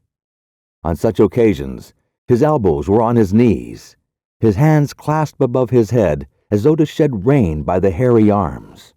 And beyond that fire, in the circling darkness, Buck could see many gleaming coals, 2 by 2, always 2 by 2, which he knew to be the eyes of great beasts of prey. And he could hear the crashing of their bodies through the undergrowth and the noises they made in the night. And dreaming there by the Yukon bank, with lazy eyes blinking at the fire, these sights and sounds of another world would make the hair to rise along his back and stand on end across his shoulders and up his neck, till he whimpered low and suppressedly, or growled softly, and the half-breed cook shouted at him, "Hey, you, Buck, wake up!" Whereupon the other world would vanish, and the real world come into his eyes, and he would get up and yawn and stretch as though he had been asleep. It was a hard trip, with the mail behind them, and the heavy work wore them down. They were short of weight and in poor condition when they made Dawson, and should have had a 10 days or a week's rest at least. But in 2 days' time, they dropped down the Yukon bank from the barracks, loaded with letters for the outside. The dogs were tired, the drivers grumbling, and to make matters worse, it snowed every day. This meant a soft trail, greater friction on the runners, and heavier pulling for the dogs. Yet the drivers were fair through it all, and did their best for the animals. Each night the dogs were attended to first. They ate before the drivers ate, and no man sought his sleeping robe till he had seen to the feet of the dogs he drove. Still their strength went down. Since the beginning of the winter, they had traveled 1,800 miles, dragging sleds the whole weary distance, and the 1,800 miles will tell upon life of the toughest. Buck stood it, keeping his mates up to their work and maintaining discipline, though he too was very tired. Billy cried and whimpered regularly in his sleep each night. Joe was sourer than ever, and Solix was unapproachable, blind side or other side. But it was Dave who suffered most of all. Something had gone wrong with him. He had become morose and irritable. and when camp was pitched, at once made his nest, where his driver fed him. Once out of the harness and down, he did not get on his feet again till harness up time in the morning. Sometimes in the traces, when jerked by a sudden stoppage of the sled, or by straining to start it, he would cry out with pain. The driver examined him, but could find nothing. All the drivers became interested in this case. They talked it over at mealtime and over their last pipes before going to bed, and one night they held a consultation. He was brought from his nest to the fire and was pressed and prodded till he cried out many times. Something was wrong inside, but they could locate no broken bones, could not make it out. By the time Cassiar Bar was reached, he was so weak that he was falling repeatedly in the traces. The Scotch half-breed called a halt and took him out of the team, making the next dog, Solix, fast to the sled. His intention was to rest Dave, letting him run free behind the sled. Sick as he was, Dave resented being taken out, grunting and growling while the traces were unfastened, and whimpering broken-heartedly when he saw Solix in the position he had held and served so long. For the pride of the trace and trail was his, and sick unto death, he could not bear that another dog should do his work. When the sled started, he floundered in the soft snow alongside the beaten trail, attacking Solix with his teeth, rushing against him and trying to thrust him off into the soft snow on the other side, striving to leap inside his traces and get between him and the sled, and all the while whining and yelping and crying with grief and pain. The half-breed tried to drive him away with the whip, but he paid no heed to the stinging lash, and the man had not the heart to strike harder. Dave refused to run quietly on the trail behind the sled, where the going was easy, but continued to flounder alongside in the soft snow, where the going was the most difficult, till exhausted. Then he fell, and lay where he fell, howling lugubriously as the long train of sleds turned by. With the last remnant of his strength, he managed to stagger along behind till the train made another stop, when he floundered past the sleds to his own, where he stood alongside Solix. His driver lingered a moment to get a light for his pipe from the man behind. Then he returned and started his dogs. They swung out on the trail with remarkable lack of exertion, turned their heads uneasily, and stopped in surprise. The driver was surprised too. The sled had not moved. He had called his comrades to witness the sight. Dave had bitten through both of Solix's traces and was standing directly in front of the sled in his proper place. He pleaded with his eyes to remain there. The driver was perplexed. His comrades talked of how a dog could break its heart through being denied the work that killed it, and recalled instances they had known where dogs, too old for the toil or injured, had died because they were cut out of the traces. Also, they held it a mercy, since Dave was to die anyway, that he should die in the traces, heart easy and content. So he was harnessed in again, and proudly he pulled as of old, though more than once he cried out involuntarily from the bite of his inward hurt. Several times he fell down and was dragged in the traces, and once the sled ran upon him, so that he limped thereafter in one of his hind legs. But he held out till camp was reached, when his driver made a place for him by the fire. Morning found him too weak to travel. At harness time, he tried to crawl to his driver. By convulsive efforts, he got on his feet, staggered, and fell. Then he wormed his way forward, slowly toward where the harness were being put on his mates.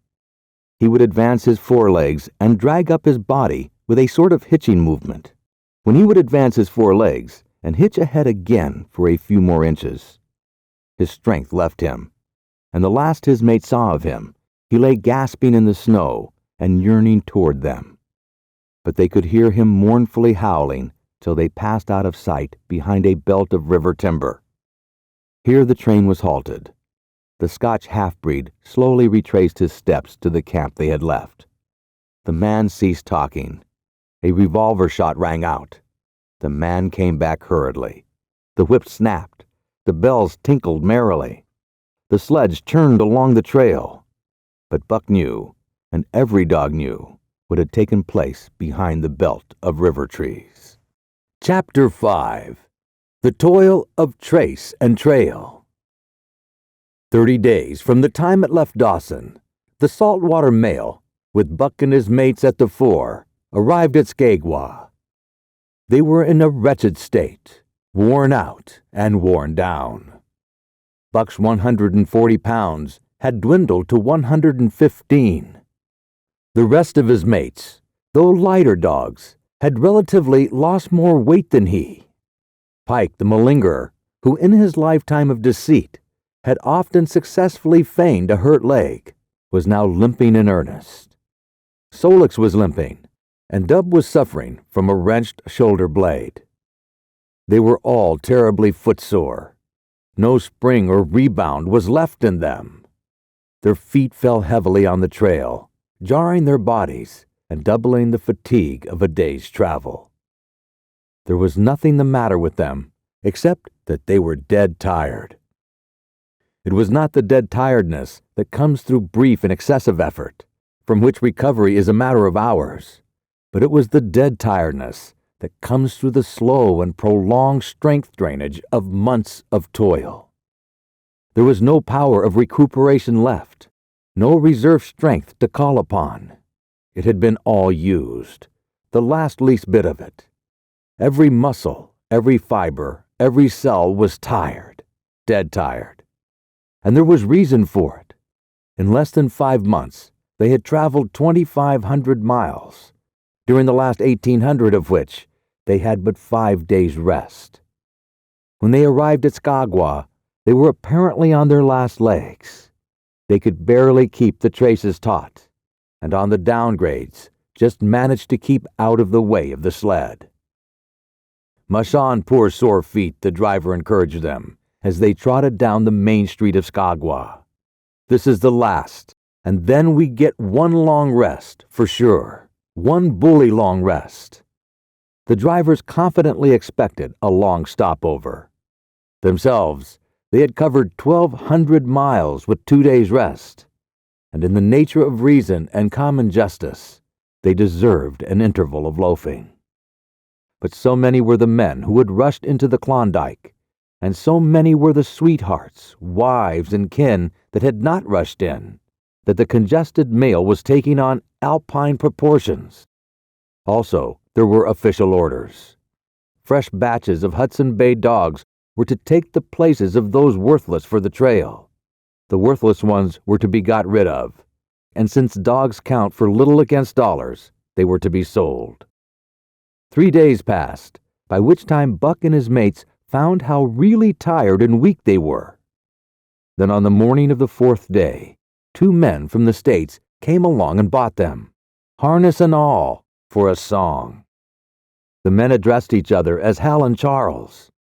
Charles was a middle-aged, lightish-colored man, with weak and watery eyes, and a mustache that twisted fiercely and vigorously up, giving the lie to the limply drooling lip it concealed. Hal was a youngster of 19 or 20, with a big Colt's revolver and a hunting knife strapped about him on a belt that fairly bristled with cartridges.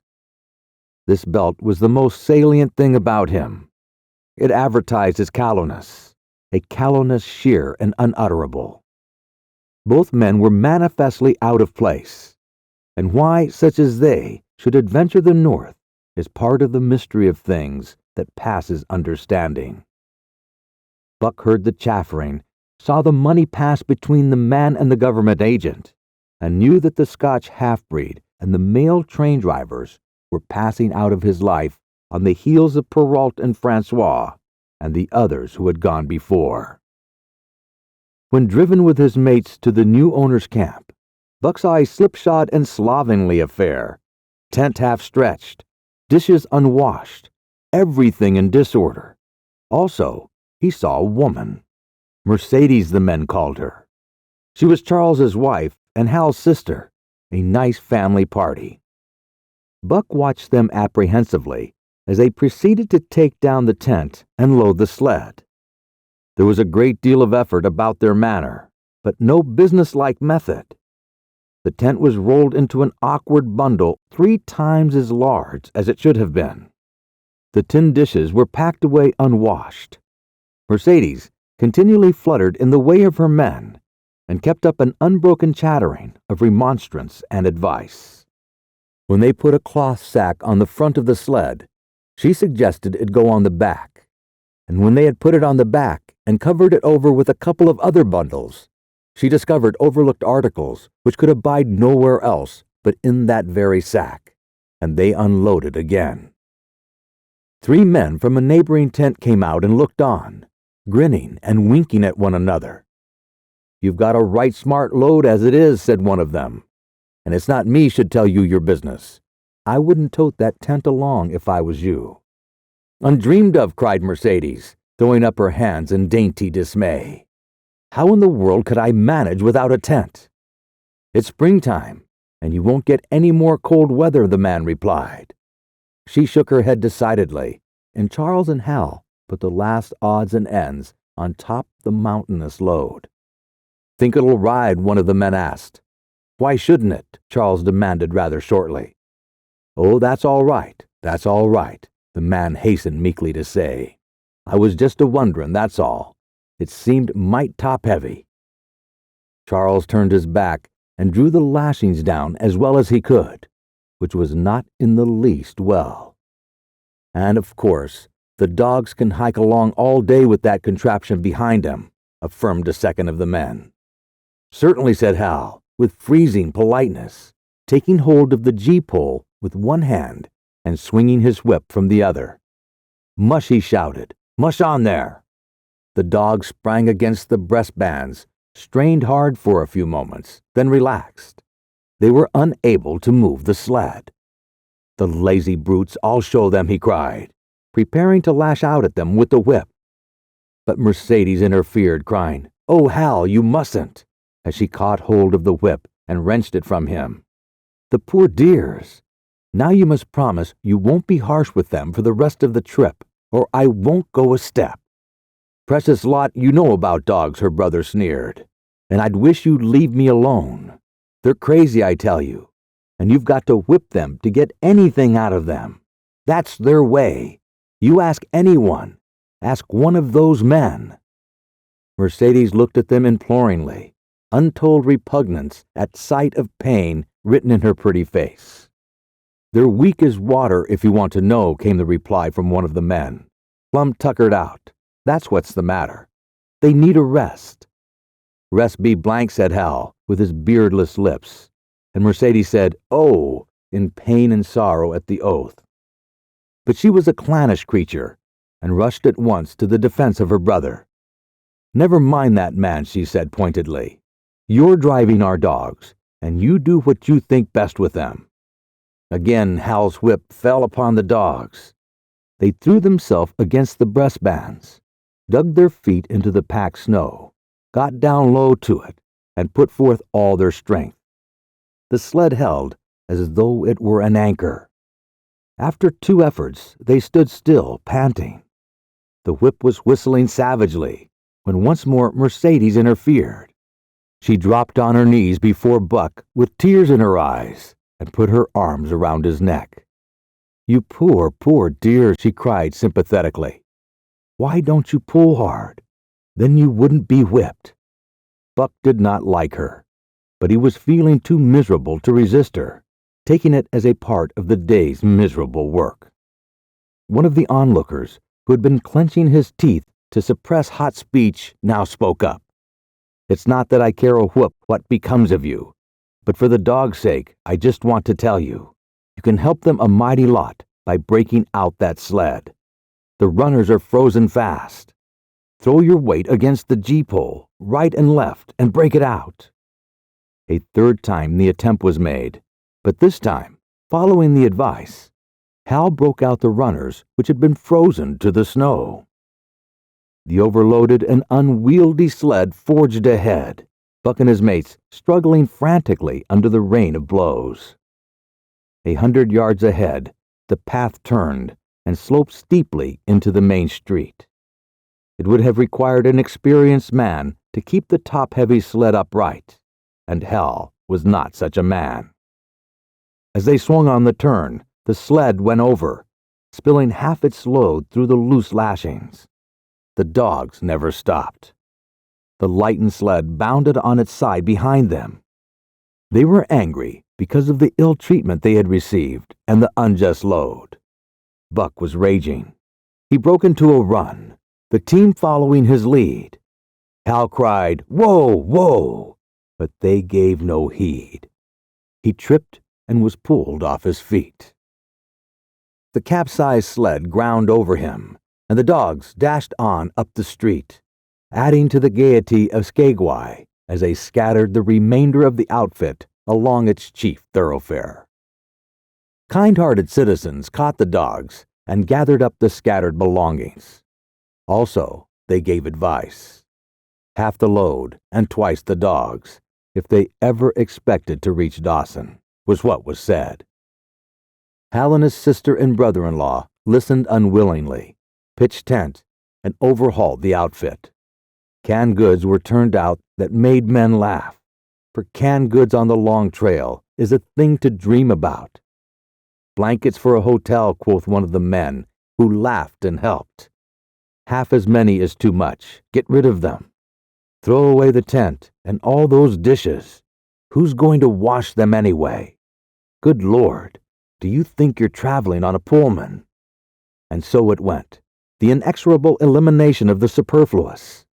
Mercedes cried when her clothes bags were dumped on the ground, and article after article was thrown out. She cried in general, and she cried in particular over each discarded thing. She clasped hands about knees, rocking back and forth broken-heartedly. She averred she would not go an inch, not for a dozen Charleses. She appealed to everybody and to everything, finally wiping her eyes and proceeding to cast out even articles of apparel that were imperative necessaries. And in her zeal, when she had finished with her own, she attacked the belongings of her men and went through them like a tornado. This accomplished, the outfit, though cut in half, was still a formidable bulk. Charles and Hal went out in the evening and bought 6 outside dogs. These added to the 6 of the original team, and Teek and Kuna, the huskies obtained at the rink rapids on the record trip, brought the team up to 14. But the outside dogs, though particularly broken in since their landing, did not amount to much. They were short-haired pointers. One was a Newfoundland, and the other 2 were mongrels of indeterminate breed. They did not seem to know anything, these newcomers. Buck and his comrades looked upon them with disgust, and though he speedily taught them their places and what not to do, he could not teach them what to do. They did not take kindly to trace and trail. With the exception of the 2 mongrels, they were bewildered and spirit-broken by the strange savage environment in which they found themselves, and by the ill treatment they had received. The 2 mongrels were without spirit at all. Bones were the only things breakable about them. With the newcomers hopeless and forlorn, and the old team worn out by 2,500 miles of continuous trail, the outlook was anything but bright. The 2 men, however, were quite cheerful, and they were proud, too. They were doing the thing in style, with 14 dogs. They had seen other sleds depart over the pass for Dawson, or come in from Dawson. Never had they seen a sled with so many as 14 dogs. In the nature of Arctic travel, there was a reason why 14 dogs should not drag one sled, and that was that one sled could not carry the food for 14 dogs. But Charles and Hal did not know this. They had worked the trip out with a pencil, so much to a dog, so many dogs, so many days. QED Mercedes looked over their shoulders and nodded comprehensively. It was all so very simple. Late next morning, Buck led the long team up the street. There was nothing lively about it. No snapper going him and his fellows. They were starting dead weary. 4 times he had covered the distance between Saltwater and Dawson, and the knowledge that, jaded and tired, he was facing the same trail once more made him bitter. His heart was not in the work, nor was the heart of any dog. The outsides were timid and frightened, the insides without confidence in their masters. Buck felt vaguely that there was no depending upon these 2 men and the woman. They did not know how to do anything, and as the days went by, it became apparent that they could not learn. They were slack in all things, without order or discipline. It took them half the night to pitch a slovenly camp, and half the morning to break that camp and get the sled loaded in fashion so slovenly that for the rest of the day they were occupied in stopping and rearranging the load. Some days they did not make 10 miles. On other days, they were unable to get started at all, and on no day did they succeed in making more than half the distance used by the men as a basis in their dog food computation. It was inevitable that they should go short on dog food, but they hastened it by overfeeding, bringing the day near when underfeeding would commence. The outside dogs, whose digestions had not been trained by chronic famine to make most of little, had voracious appetites. And when, in addition to this, the worn-out huskies pooled weekly, Hal decided that the orthodox ration was too small. He doubled it. And to cap it all, when Mercedes, with tears in her pretty eyes and a quaver in her throat, could not cajole him into giving the dogs still more, she stole from the fish sacks and fed them slyly. But it was not food that Buck and the huskies needed, but rest. And though they were making poor time, the heavy load they dragged sapped their strength severely. Then came the underfeeding. Hal awoke one day to the fact that his dog food was half gone, and the distance only quarter covered. Further, that for love or money, no additional dog food was to be obtained. So he cut down even the orthodox ration and tried to increase the day's travel. His sister and brother-in-law seconded him, but they were frustrated by their heavy outfit and their own incompetence.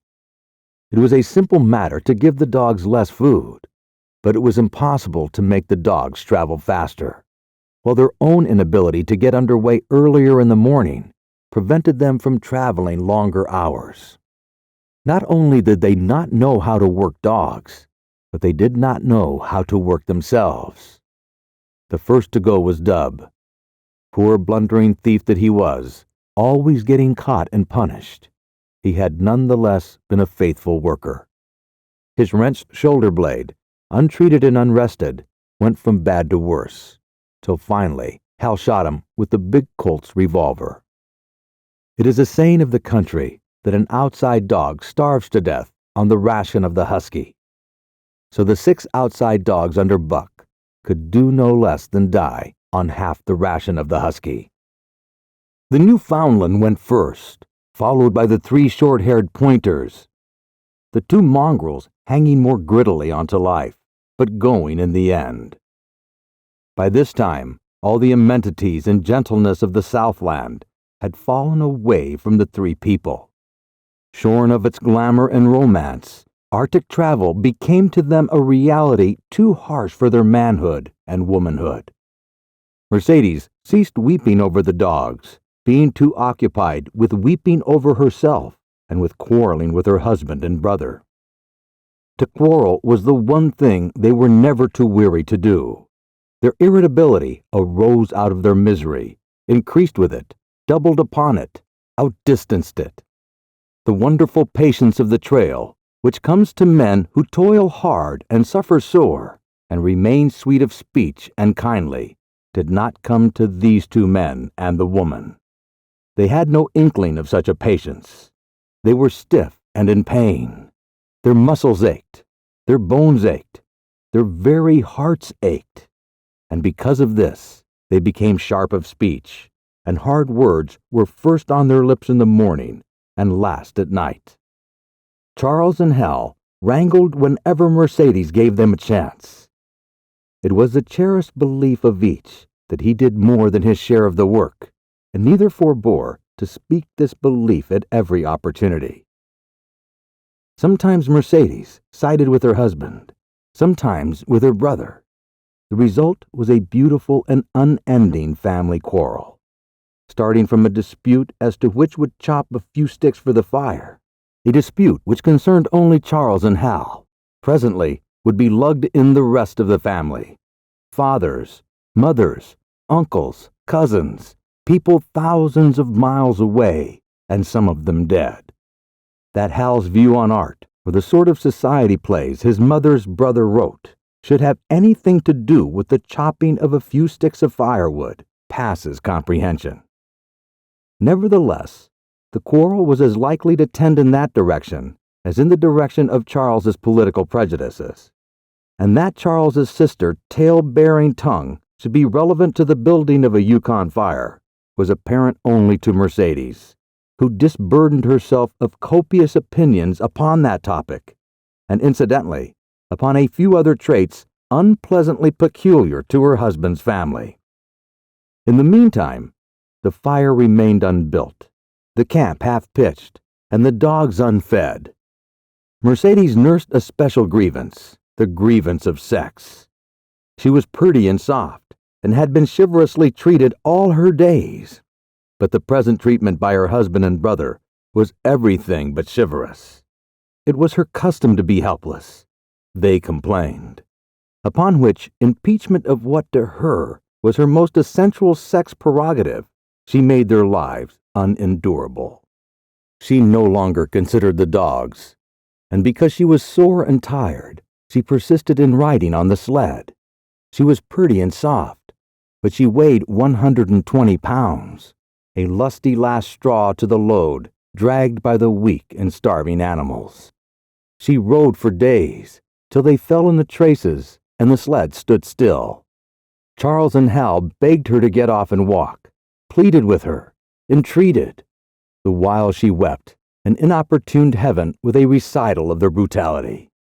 On one occasion, they took her off the sled by main strength. They never did it again. She let her legs go limp like a spoiled child and sat down on the trail. They went on their way, but she did not move. After they had traveled 3 miles, they unloaded the sled, came back for her, and by main strength put her on the sled again. In the excess of their own misery, they were callous to the suffering of their animals. Hal's theory, which he practiced on others, was that one must get hardened. He had started out preaching it to his sister and brother-in-law. Failing there, he hammered it into the dogs with a club.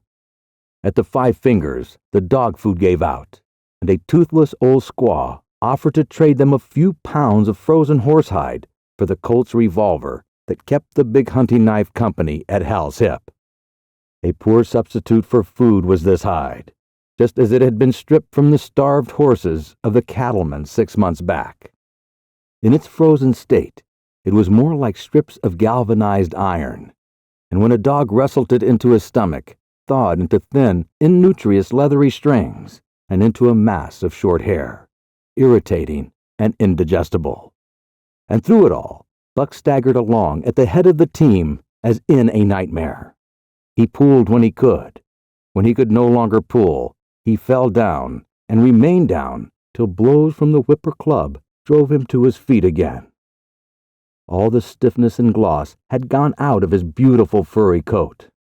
The hair hung down, limp and draggled, or matted with dried blood where Hal's club had bruised him.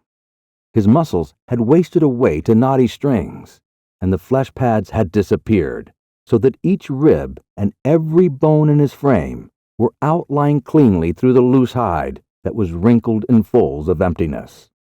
It was heartbreaking. Only Buck's heart was unbreakable. The man in the red sweater had proved that. As it was with Buck, so it was with his mates. They were preambulating skeletons. They were 7 altogether, including him. In their very great misery, they had become insensible to the bite of the lash or the bruise of the club. The pain of the beating was dull and distant, just as the things their eyes saw and their ears heard seemed dull and distant. They were not half living or quarter living. They were simply so many bags of bones in which sparks of life fluttered faintly. When a halt was made, they dropped down in the traces like dead dogs, and the spark dimmed and paled and seemed to go out. And when the clubber whip fell upon them, the spark fluttered feebly by, and they tottered to their feet and staggered on. There came a day when Billy, the good-natured, fell and could not rise. Hal had traded off his revolver, so he took the axe and knocked Billy on the head as he lay in the traces, then cut the carcass out of the harness and dragged it to one side. Buck saw, and his mate saw, and they knew that this thing was very close to them. On the next day, Kuno went, and but 5 of them remained. Joe, too far gone to be malignant. Pike, crippled and limping, only half conscious, and not conscious enough longer to malinger. Solex, the one-eyed, still faithful to the toil of trace and trail, and mournful in that he had so little strength with which to pull. Teek, who had not traveled so far that winter, and who was now beaten more than the others because he was fresher. And Buck, still at the head of the team, but no longer enforcing discipline or striving to enforce it, blind with weakness half the time, and keeping the trail by the loom of it and by the dim feel of his feet. It was beautiful spring weather, but neither dogs nor humans were aware of it. Each day the sun rose earlier and set later. It was dawn by 3 in the morning, and twilight lingered till 9 at night. The whole long day was a blaze of sunshine. The ghostly winter silence had given way to the great spring murmur of awakening life. This murmur arose from all the land, fraught with the joy of living. It came from the things that lived and moved again, things which had been as dead and which had not moved during the long months of frost. The sap was rising in the pines. The willows and aspens were bursting out in young buds. Shrubs and vines were putting on fresh garbs of green. Crickets sang in the nights, and in the days all manner of creeping, crawling things rustled forth into the sun. Partridges and woodpeckers were booming and knocking in the forest. Squirrels were chattering, birds singing, and overhead hung the wild fowl driving up from the south in cunning wedges that split the air. From every hill slope came the trickle of running water, the music of unseen fountains. All things were thawing, bending, snapping. The Yukon was straining to break loose the ice that bound it down. It ate away from beneath. The sun ate from above. Air holes formed. Fissures sprang and spread apart, while thin sections of ice fell through bodily into the river. And amid all this bursting, rending, throbbing of awakening life, under the blazing sun and through the soft sighing breezes, like wayfarers to death, staggered the 2 men, the woman and the huskies. With the dogs falling, Mercedes weeping and riding, Hal swearing innocuously, and Charles's eyes wistfully watering, they staggered into John Thornton's camp at the mouth of Whitewater. When they halted, the dogs dropped down as though they had all been struck dead. Mercedes dried her eyes and looked at John Thornton. Charles sat down on a log to rest. He sat down very slowly and painstakingly because of his great stiffness. Hal did the talking. John Thornton was whittling the last touches on an axe handle he had made from a stick of birch. He whittled and listened, gave monosyllabic replies, and when it was asked, terse advice. He knew the breed, and he gave his advice in the certainty that it would not be followed. They told us up above that the bottom was dropping out of the trail, and that the best thing for us to do was to lay over, Hal said in response to Thornton's warning to take no more chances on the rotten ice. They told us we couldn't make Whitewater, and here we are. This last with a sneering ring of triumph in it. And they told you true, John Thornton answered. The bottom's likely to drop out at any moment. Only fools with the blind luck of fools could have made it. I tell you straight, I wouldn't risk my carcass on that ice for all the gold in Alaska. That's because you're not a fool, I suppose, said Hal. All the same, we'll go on to Dawson. He uncoiled his whip. Get up there, Buck. Hi, get up there. Mush on. Thornton went on whittling. It was idle, he knew, to get between a fool and his folly. Well, 2 or 3 fools more or less would not alter the scheme of things. But the team did not get up at the command. It had long since passed into the stage where blows were required to rouse it.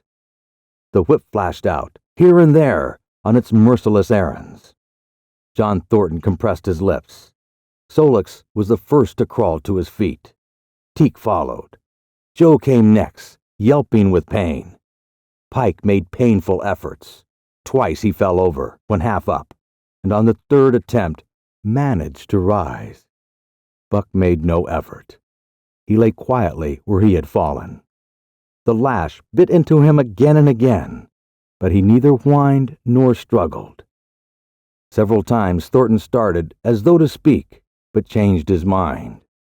A moisture came into his eyes, and as the whipping continued, he arose and walked irresolutely up and down. This was the first time Buck had failed, in it a sufficient reason to drive Hal into a rage. He exchanged the whip for the customary club. Buck refused to move under the rain of heavier blows which now fell upon him. Like his mates, he barely able to get up, but unlike them, he had made up his mind not to get up. He had a vague feeling of impending doom. This had been strong upon him when he pulled into the bank, and it had not departed from him. What of the thin and rotten ice he had felt under his feet all day? It seemed that he sensed disaster close at hand, out there ahead on the ice, where the master was trying to drive him. He refused to stir. So greatly had he suffered, and so far gone was he, that the blows did not hurt much. And as they continued to fall upon him, the spark of life within flickered and went down. It was nearly out. He felt strangely numb, as though from a great distance he was aware that he was being beaten. The last sensations of pain left him. He no longer felt anything, though very faintly he could hear the impact of the club upon his body. But it was no longer his body. It seemed so far away. And then, suddenly, without warning, uttering a cry that was inarticulate and more like the cry of an animal, John Thornton sprang upon the man who wielded the club. Hal was hurled backward, as though struck by a falling tree. Mercedes screamed. Charles looked on wistfully, wiped his watery eyes, but did not get up because of his stiffness. John Thornton stood over Buck, struggling to control himself, too convulsed with rage to speak. "If you strike that dog again, I'll kill you," he at last managed to say in a choking voice. "It's my dog," Hal replied, wiping the blood from his mouth as he came back. "Get out of the way, or I'll fix you. I'm going to Dawson." Thornton stood between him and Buck, and evinced no intention of getting out of the way. Hal drew his long hunting knife. Mercedes screamed, cried, laughed, and manifested the chaotic abandonment of hysteria. Thornton rapped Hal's knuckles with the axe handle, knocking the knife to the ground. He rapped his knuckles again as he tried to pick it up. Then he stopped, picked it up himself, and with 2 strokes, cut Buck's traces. Hal had no fight left in him. Besides, his hands were full with his sister, or his arms rather, while Buck was too near dead to be of further use in hauling the sled. A few minutes later, they pulled out from the bank and down the river. Buck heard them go and raised his head to see. Pike was leading, Solix was at the wheel, and between were Joe and Teek. They were limping and staggering. Mercedes was riding the loaded sled. Hal guided at the gee-pole, and Charles stumbled along in the rear. As Buck watched them, Thornton knelt down beside him and with rough, kindly hands searched for broken bones. By the time his search had disclosed nothing more than many bruises, in a state of terrible starvation. The sled was 1/4 of a mile away. Dog and man watched it crawling along over the ice. Suddenly, they saw its back end drop down, as into a rut, and the gee pole, with Hal clinging on, jerk into the air. Mercedes's scream came to their ears. They saw Charles turn and make one step to run back, and then a whole section of ice gave way, and dogs and humans disappear. A yawning hole was all that was to be seen. The bottom had dropped out of the trail. John Thornton and Buck looked at each other. "You poor devil," said John Thornton, and Buck licked his hand. Chapter 6. For the Love of a Man. When John Thornton froze his feet in the previous December, his partners had made him comfortable and left him to get well, going on themselves up the river to get out a raft of saw logs for Dawson. He was still limping slightly at the time he rescued Buck, but with the continued warm weather, even the slight limp left him. And here, lying by the riverbank through the long spring days, watching the running water, listening lazily to the songs of birds and the hum of nature, Buck slowly won back his strength. A rest comes very good after one has traveled 3,000 miles. And it must be confessed that Buck waxed lazy as his wounds healed. His muscles swelled out, and the flesh came back to cover his bones. For that matter, they were all loafing. Buck, John Thornton, and Skeet and Naig, waiting for the raft to come that was to carry them down to Dawson. Skeet was a little Irish setter who early made friends with Buck, who, in a dying condition, was unable to resent her first advances. She had the doctor trait which some dogs possess, and as a mother cat washes her kittens, so she washed and cleansed Buck's wounds. Regularly, each morning after he had finished his breakfast, she performed her self-appointed task, till he came to look for her ministrations as much as he did for Thornton's. Naig, equally friendly, though less demonstrative, was a huge black dog, half bloodhound and half deerhound, with eyes that laughed and a boundless good nature. To Buck's surprise, these dogs manifested no jealousy toward him. They seemed to share the kindliness and largesse of John Thornton. As Buck grew stronger, they enticed him into all sorts of ridiculous games, in which Thornton himself could not forbear to join.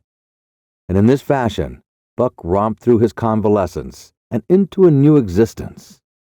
Love, genuine passionate love, was his for the first time. This he had never experienced at Judge Miller's down in the sun-kissed Santa Clara Valley.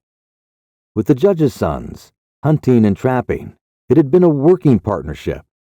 With the judge's grandsons, a sort of pompous guardianship, and with the judge himself, a stately and dignified friendship. But love that was feverish and burning, that was adoration, that was madness, it had taken John Thornton to arouse. This man had saved his life, which was something, but further, he was the ideal master. Other men saw to the welfare of their dogs from a sense of duty and business expediency. He saw to the welfare of his, as if they were his own children, because he could not help it. And he saw further. He never forgot a kindly greeting or a cheering word, and to sit down for a long talk with them, gas he called it, was as much his delight as theirs. He had a way of taking Buck's head roughly between his hands and resting his own head upon Buck's, of shaking him back and forth, the while calling him ill names that to Buck were love names. Buck knew no greater joy than the rough embrace and the sound of murmured oaths, and at each jerk back and forth, it seemed that his heart would be shaken out of his body, so great was its ecstasy. And when released, he sprang to his feet, his mouth laughing, his eyes eloquent, his throat vibrant with unuttered sound, and in that fashion remained without movement. John Thornton would reverently exclaim, "God, you can all but speak." Buck had a trick of love expression that was akin to hurt. He would often seize Thornton's hand in his mouth and close so fiercely that the flesh bore the impress of his teeth for some time afterward. And as Buck understood the oaths to be love words, so the man understood this feigned bite for a caress. For the most part, however, Buck's love was expressed in adoration. While he went wild with happiness when Thornton touched him or spoke to him, he did not seek these tokens. Unlike Skeet, who was wont to shove her nose under Thornton's hand and nudge till petted, or Nag, who would stalk up and rest his great head on Thornton's knee, Buck was content to adore at a distance. He would lie by the hour, eager, alert at Thornton's feet, looking up into his face, dwelling upon it, studying it, following with keenest interest each fleeting expression, every movement or change of feature, or, as chance might have it, he would lie farther away, to the side or rear, watching the outlines of the man and the occasional movements of his body. And often, such was the communion in which they lived. The strength of Buck's gaze would draw John Thornton's head around, and he would return the gaze, without speech, his heart shining out of his eyes as Buck's heart shone out. For a long time after his rescue, Buck did not like Thornton to get out of his sight. From the moment he left the tent to when he entered it again, Buck would follow at his heels. His transient masters, since he had come into the Northland, had bred in him a fear that no master could be permanent. He was afraid that Thornton would pass out of his life as Perrault and Francois and the Scotch half-breed had passed out. Even in the night, in his dreams, he was haunted by this fear. At such times, he would shake off sleep and creep through the chill to the flap of the tent, where he would stand and listen to the sound of his master's breathing. But in spite of this great love he bore John Thornton, which seemed to bespeak the soft, civilizing influence, the strain of the primitive, which the Northland had aroused in him, remained alive and active.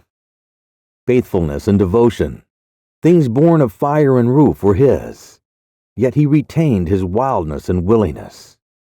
He was a thing of the wild, come in from the wild to sit by John Thornton's fire, rather than a dog of the soft Southland stamped with the marks of generations of civilization. Because of his very great love, he could not steal from this man, but from any other man, in any other camp, he did not hesitate an instant, while the cunning with which he stole enabled him to escape detection. His face and body were scored by the teeth of many dogs, and he fought as fiercely as ever and more shrewdly. Skeet and Nag were too good-natured for quarreling. Besides, they belonged to John Thornton.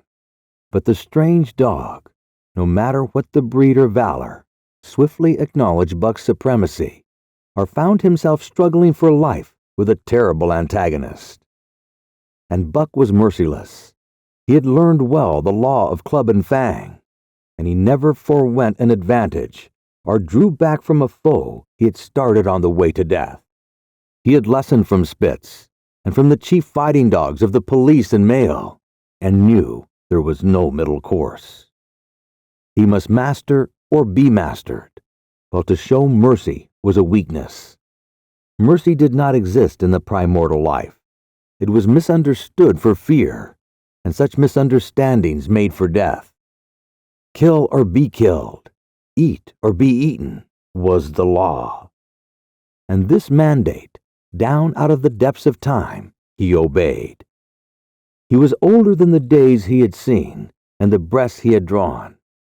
He linked the past with the present, and the eternity behind him throbbed through him in a mighty rhythm to which he swayed as the tides and seasons swayed. He sat by John Thornton's fire, a broad-breasted dog, white-fanged and long-furred. But behind him were the shades of all manner of dogs, half-wolves, wild wolves, urgent and prompting. tasting the savor of the meat he ate, thirsting for the water he drank, scenting the wind with him, listening with him, and telling him the sounds made by the wild life in the forest, dictating his moods, directing his actions, lying down to sleep with him where he lay down, and dreaming with him and beyond him, and becoming themselves the stuff of his dreams. So peremptorily did these shades beckon him, that each day mankind and the claims of mankind slipped farther from him. Deep in the forest a call was sounding, and as often as he heard this call, mysteriously thrilling and luring, he felt compelled to turn his back upon the fire and the beaten earth around it, and to plunge into the forest, and on, he knew not where or why, nor did he wonder where or why, the call sounding imperiously deep in the forest. But as often as he gained the soft, unbroken earth and the green shade, the love for John Thornton drew him back to the fire again. Thornton alone held him. The rest of mankind was nothing. Chance travelers might praise or pet him, but he was cold under it all, and from a too demonstrative man, he would get up and walk away. When Thornton's partners, Hans and Pete, arrived on the long-expected raft, Buck refused to notice them till he learned they were close to Thornton. After that, he tolerated them in a passive sort of way, accepting favors from them as though he favored them by accepting. They were of the same large type as Thornton, living close to the earth, thinking simply and seeing clearly. And before they swung the raft into the big eddy by the sawmill at Dawson, they understood Buck and his ways, and did not insist upon an intimacy such as attained with Skeet and Nag. For Thornton, however, his love seemed to grow and grow. He alone among men could put a pack upon Buck's back in the summer traveling. Nothing was too great for Buck to do when Thornton commanded. One day, they had grub-staked themselves from the proceeds of the raft and left Dawson for the headwaters of the Tanana. The men and dogs were sitting on the crest of a cliff which fell away, straight down to the naked bedrock 300 feet below. John Thornton was sitting near the edge, Buck at his shoulder. A thoughtless whim seized Thornton, and he drew the attention of Hans and Pete to the experiment he had in mind. "Jump, Buck," he commanded, sweeping his arm out and over the chasm. The next instant, he was grappling with Buck on the extreme edge, while Hans and Pete were dragging them back into safety. "It's uncanny," Pete said, after it was over and they had caught their speech. Thornton shook his head. "No, it's splendid, and it's terrible, too. Do you know, it sometimes makes me afraid. I'm not hankering to be the man that lays hands on you while he's around," Pete announced conclusively, nodding his head toward Buck. By jingo was Hans' contribution, not mineself either.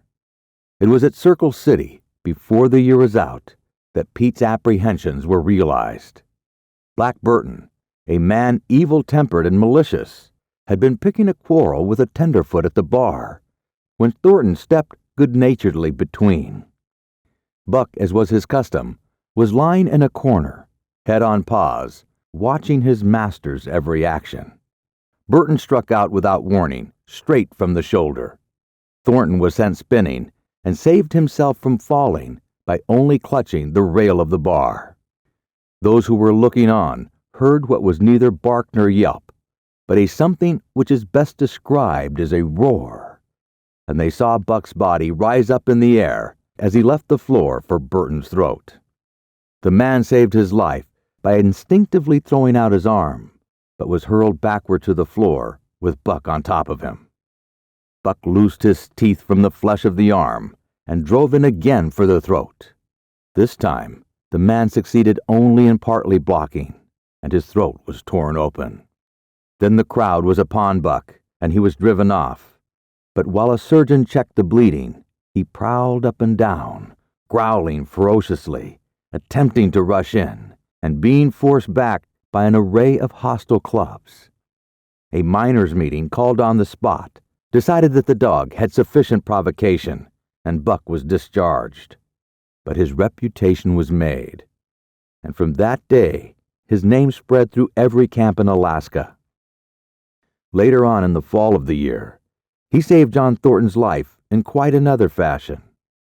The three partners were lining a long and narrow poling boat down a bad stretch of rapids on the 40-mile creek. Hans and Pete moved along the bank, snubbing with a thin manila rope from tree to tree, while Thornton remained in the boat, helping its descent by means of a pole and shouting directions to the shore. Buck on the bank, worried and anxious, kept abreast of the boat, his eyes never off his master. At a particularly bad spot, where a ledge of barely submerged rocks jutted out into the river, Hans cast off the rope, and while Thornton poled the boat out into the stream, ran down the bank with the end in his hand to snub the boat when it had cleared the ledge. This it did, and was flying downstream in a current as swift as a mill race, when Hans checked it with the rope, and checked too suddenly. The boat flirted over and snubbed into the bank bottom up, while Thornton, flung sheer out of it, was carried downstream toward the worst part of the rapids, a stretch of wild water in which no swimmer could live. Buck had sprung in on the instant, and at the end of 300 yards, amid a mad swirl of water, he overhauled Thornton. He felt him grasp his tail. Buck headed for the bank, swimming with all his splendid strength. But the progress shoreward was slow, the progress downstream amazingly rapid. From below came the fatal roaring, where the wild current went wilder and was rent in shreds and spray by the rocks which thrust through like the teeth of an enormous comb. The suck of the water, as it took the beginning of the last steep pitch, was frightful, and Thornton knew that the shore was impossible. He scraped furiously over a rock, bruised across a second, and struck a third with crushing force. He clutched its slippery top with both hands, releasing Buck, and above the roar of the churning water shouted, "Go, Buck, go!" Buck could not hold his own, and swept on downstream, struggling desperately, but unable to win back. When he heard Thornton's command repeated, he partly reared out of the water, throwing his head high, as though for a last look, then turned obediently toward the bank. He swam powerfully and was dragged ashore by Pete and Hans at the very point where swimming ceased to be possible and destruction began. They knew that the time a man could cling to a slippery rock in the face of that driving current was a matter of minutes, and they ran as fast as they could up the bank to a point far above where Thornton was hanging on. They attached the line with which they had been snubbing the boat to Buck's neck and shoulders, being careful that it should neither strangle him nor impede his swimming, and launched him into the stream. He struck out boldly, but not straight enough into the stream. He discovered the mistake too late, when Thornton was abreast of him and a bare half-dozen strokes away while he was being carried helplessly past. Hans promptly snubbed with the rope, as though Buck were a boat. The rope thus tightening on him in the sweep of the current, he was jerked under the surface, and under the surface he remained till his body struck against the bank, and he was hauled out. He was half drowned, and Hans and Pete threw themselves upon him, pounding the breath into him and the water out of him. He staggered to his feet and fell down.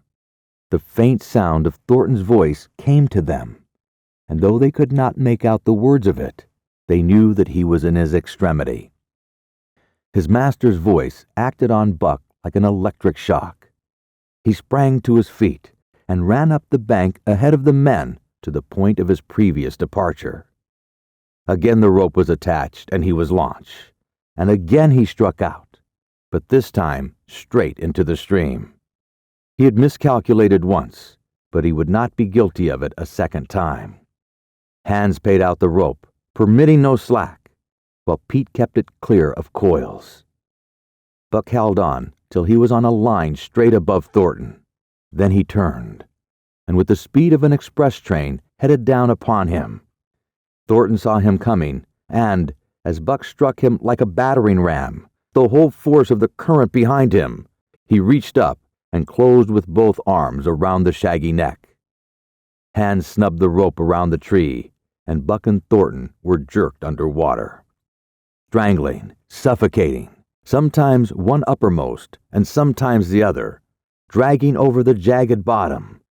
Smashing against rocks and snags, they veered into the bank. Thornton came to, belly downward and being violently propelled back and forth across a drift log by Hans and Pete. His first glance was for Buck, over whose limp and apparently lifeless body Neg was setting up a howl, while Skeet was licking the wet face and closed eyes. Thornton was himself bruised and battered, and he went carefully over Buck's body, when he had been brought around, finding 3 broken ribs. "That settles it," he announced. "We camp right here." And camp they did, till Buck's ribs knitted and he was able to travel. That winter at Dawson, Buck performed another exploit, not so heroic perhaps, but one that put his name many notches higher on the totem pole of Alaskan fame. This exploit was particularly gratifying to the 3 men, for they stood in need of the outfit which it furnished, and were enabled to make a long-desired trip into the Virgin East, where miners had not yet appeared. It was brought about by a conversation in the El Dorado saloon, in which men waxed boastful of their favorite dogs. Buck, because of his record, was the target for these men, and Thornton was driven stoutly to defend him. At the end of half an hour, one man stated that his dog could start a sled with 500 pounds and walk off with it. A second bragged 600 for his dog, and a third 700. "Pooh-pooh," said John Thornton. "Buck can start 1,000 pounds. And break it out and walk off with it for 100 yards, demanded Matheson, a bonanza king. He was of the 700 vaunt. "And break it out and walk off with it for 100 yards, John Thornton said coolly. "Well," Matheson said, slowly and deliberately, so that all could hear, "I got $1,000 that says he can't, and there it is." So saying, he slammed a sack of gold dust of the size of a bologna sausage down upon the bar. Nobody spoke. Thornton's bluff, if bluff it was, had been called. He could feel a flush of warm blood creeping up his face. His tongue had tricked him. He did not know whether Buck could start 1,000 pounds. 1/2 a ton. The enormousness of it appalled him. He had great faith in Buck's strength, and had often thought him capable of starting such a load, but never, as now, had he faced the possibility of it. The eyes of a dozen men fixed upon him, silent and waiting. Further, he had no $1,000, nor had Hans or Pete. "I've got a sled standing outside now, with 20 50-pound sacks of flour on it," Matheson went on with brutal directness. "So don't let that hinder you." Thornton did not reply. He did not know what to say. He glanced from face to face in the absent way of a man who has lost the power of thought and is seeking somewhere to find the thing that will start it going again. The face of Jim O'Brien, a Mastodon King, old-time comrade, caught his eye. It was a cue to him, seeming to rouse him to do what he would never have dreamed of doing. "Can you lend me 1,000?" he asked, almost in a whisper. "Sure," answered O'Brien, thumping down a plethoric sack by the side of Mathewson's. "Though it's little faith I'm having, John, that the beast can do the trick." The El Dorado emptied its occupants into the street to see the test. The tables were deserted, and the dealers and gamekeepers came forth to see the outcome of the wager and to lay odds. Several hundred men, furred and mittened, banked around the sled within easy distance. Mathewson's sled, loaded with 1,000 pounds of flour, had been standing for a couple of hours, and in the intense cold, it was 60 below zero. The runners had frozen fast to the hard-packed snow. Men offered odds of 2 to 1 that Buck could not budge the sled. A quibble arose concerning the phrase "break out." O'Brien contended it was Thornton's privilege to knock the runners loose, leaving Buck to break it out from a dead standstill. Mathewson, insisted that the phrase included breaking the runners from the frozen grip of the snow. A majority of the men who had witnessed the making of the bet decided in his favor, whereat the odds went up 3-1 against Buck. There were no takers. Not a man believed him capable of the feat. Thornton had been hurried into the wager, heavy with doubt, and now that he looked at the sled itself, the concrete fact, with the regular team of 10 dogs curled up in the snow before it, the more impossible the task appeared. Mathewson waxed jubilant. 3-1, he proclaimed. I'll lay you another 1,000 at that figure, Thornton. What do you say? Thornton's doubt was strong in his face, but his fighting spirit was aroused. The fighting spirit that soars above odds, fails to recognize the impossible, and is deaf to all save the clamor for battle. He called Hans and Pete to him. Their sacks were slim, and with his own, the 3 partners could rake together only $200. In the ebb of their fortunes, this sum was their total capital. Yet they laid it unhesitatingly against Mathewson's 600. The team of dogs was unhitched, and Buck, with his own harness, was put into the sled. He had caught the contagion of the excitement, and he felt that in some way he must do a great thing for John Thornton. Murmurs of admiration at his splendid appearance went up. He was in perfect condition, without an ounce of superfluous flesh, and the 150 pounds that he weighed were so many pounds of grit and virility. His furry coat shone with the sheen of silk. Down the neck and across the shoulders, his mane, in repose as it were, half bristled, and seemed to lift with every movement, as though excessive vigor made each particular hair alive and active. The great breast and heavy forelegs were no more than in proportion with the rest of the body, where the muscles showed in tight rolls underneath the skin.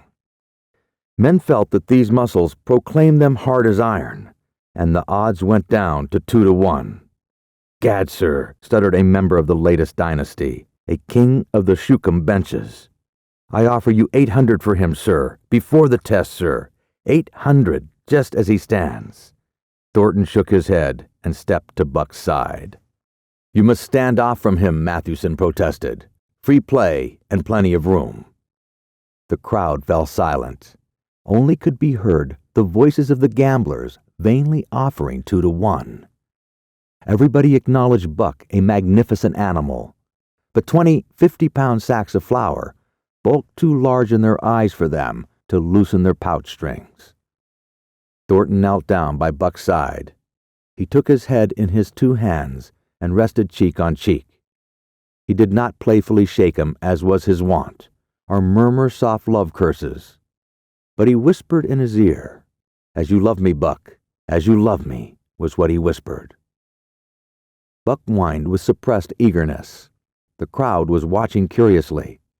The affair was growing mysterious. It seemed like a conjuration. As Thornton got to his feet, Buck seized his mittened hand between his jaws, pressing in with his teeth and releasing slowly, half reluctantly. It was the answer in terms, not of speech, but of love. Thornton stepped well back. Now, Buck, he said. Buck tightened the traces, then slacked them for a matter of several inches. It was the way he had learned. Gee, Thornton's voice rang out, sharp in the tense silence. Buck swung to the right, ending the movement in a plunge that took up the slack, and with a sudden jerk, arrested his 150 pounds. The load quivered, and from under the runners arose a crisp crackling. Ha! Thornton commanded. Buck duplicated the maneuver, this time to the left. The crackling turned into a snapping, the sled pivoting, and the runners slipping and grating several inches to the side. The sled was broken out. Men were holding their breaths, intensely unconscious of the fact. Now mush! Thornton's command cracked out like a pistol shot. Buck threw himself forward, tightening the traces with a jarring lunge. His whole body was gathered compactly together in the tremendous effort, the muscles withering and knotting like live things under the silky fur. His great chest was low to the ground, his head forward and down, while his feet were flying like mad, the claws scarring the hard-packed snow in parallel grooves. The sled swayed and trembled, half started forward. One of his feet slipped, and one man groaned aloud. Then the sled lurched ahead in what appeared a rapid succession of jerks, though it never really came to a dead stop again. Half an inch, 2 inches. The jerks perceptibly diminished. As the sled gained momentum, he caught them up till it was moving steadily along. Men gasped and began to breathe again, unaware that for a moment they had ceased to breathe. Thornton was running behind, encouraging Buck with short, cheery words. The distance had been measured off, and as he neared the pile of firewood which marked the end of the 100 yards, a cheer began to grow and grow, which burst into a roar as he passed the firewood and halted at command. Every man was tearing himself loose, even Mathewson. Hats and mittens were flying in the air. Men were shaking hands. It did not matter with whom, and bubbling over in a general incoherent babble. But Thornton fell on his knees beside Buck. Head was against head, and he was shaking him back and forth. Those who hurried up heard him cursing Buck, and he cursed him long and fervently, and softly and lovingly. Gad, sir, sputtered the Kokum Beach King. I'll give you 1,000 for him, sir, 1,000, sir, 1,200, sir. Thornton rose to his feet. His eyes were wet. The tears were streaming frankly down his cheeks. Sir, he said to the Skookum Bench King. No, sir. You can go to hell, sir. It's the best I can do for you, sir. Buck seized Thornton's hand in his teeth. Thornton shook him back and forth. As though animated by a common impulse, the onlookers drew back to a respectful distance, nor were they again indiscreet enough to interrupt. Chapter 7. The Sounding of the Call. When Buck earned $1,600 in 5 minutes for John Thornton, he made it possible for his master to pay off certain debts and to journey with his partners into the East after a fabled lost mine, the history of which was as old as the history of the country. Many men had sought it, few had found it, and more than a few there were who had never returned from the quest. This lost mine was steeped in tragedy and shrouded in mystery. No one knew of the first man.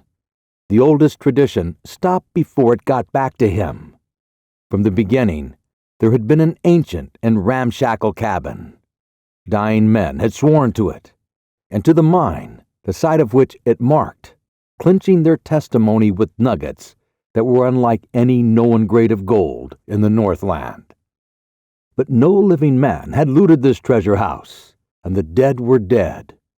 Wherefore, John Thornton and Pete and Hans, with Buck and a half a dozen other dogs, faced into the east on an unknown trail to achieve where men and dogs as good as themselves had failed. They sledded 70 miles up the Yukon, swung to the left into the Stewart River, passed the Mayo and the McQuestion, and held on until the Stewart itself became a streamlet, threading the upstanding peaks which marked the backbone of the continent. John Thornton asked little of man or nature. He was unafraid of the wild. With a handful of salt and a rifle, he could plunge into the wilderness and fare wherever he pleased and as long as he pleased. Being in no haste, Indian fashion, he hunted his dinner in the course of the day's travel, and if he failed to find it, like the Indian, he kept on traveling, secure in the knowledge that sooner or later he would come to it.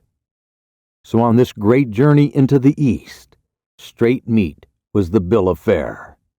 Ammunition and tools principally made up the load on the sled, and the time card was drawn upon the limitless future.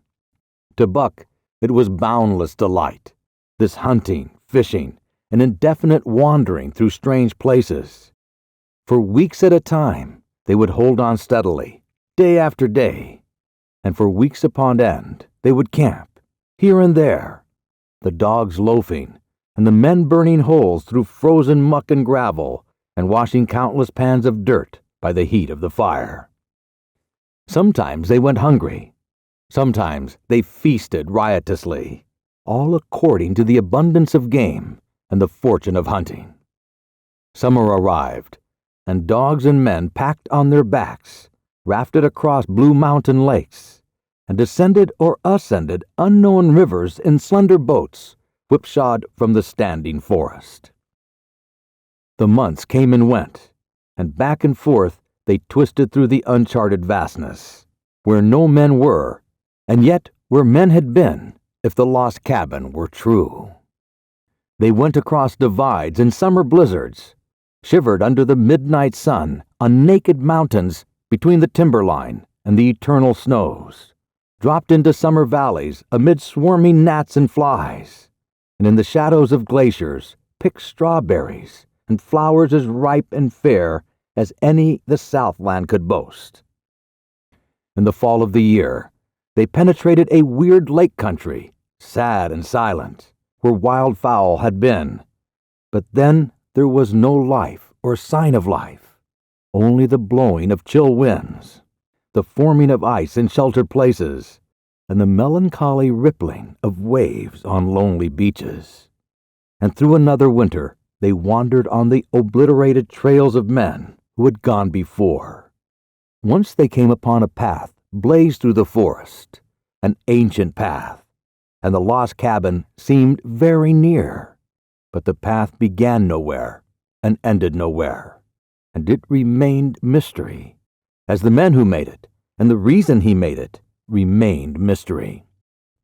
Another time, they chanced upon the time-graven wreckage of a hunting lodge, and amid the shreds of rotted blankets, John Thornton found a long-barreled flintlock.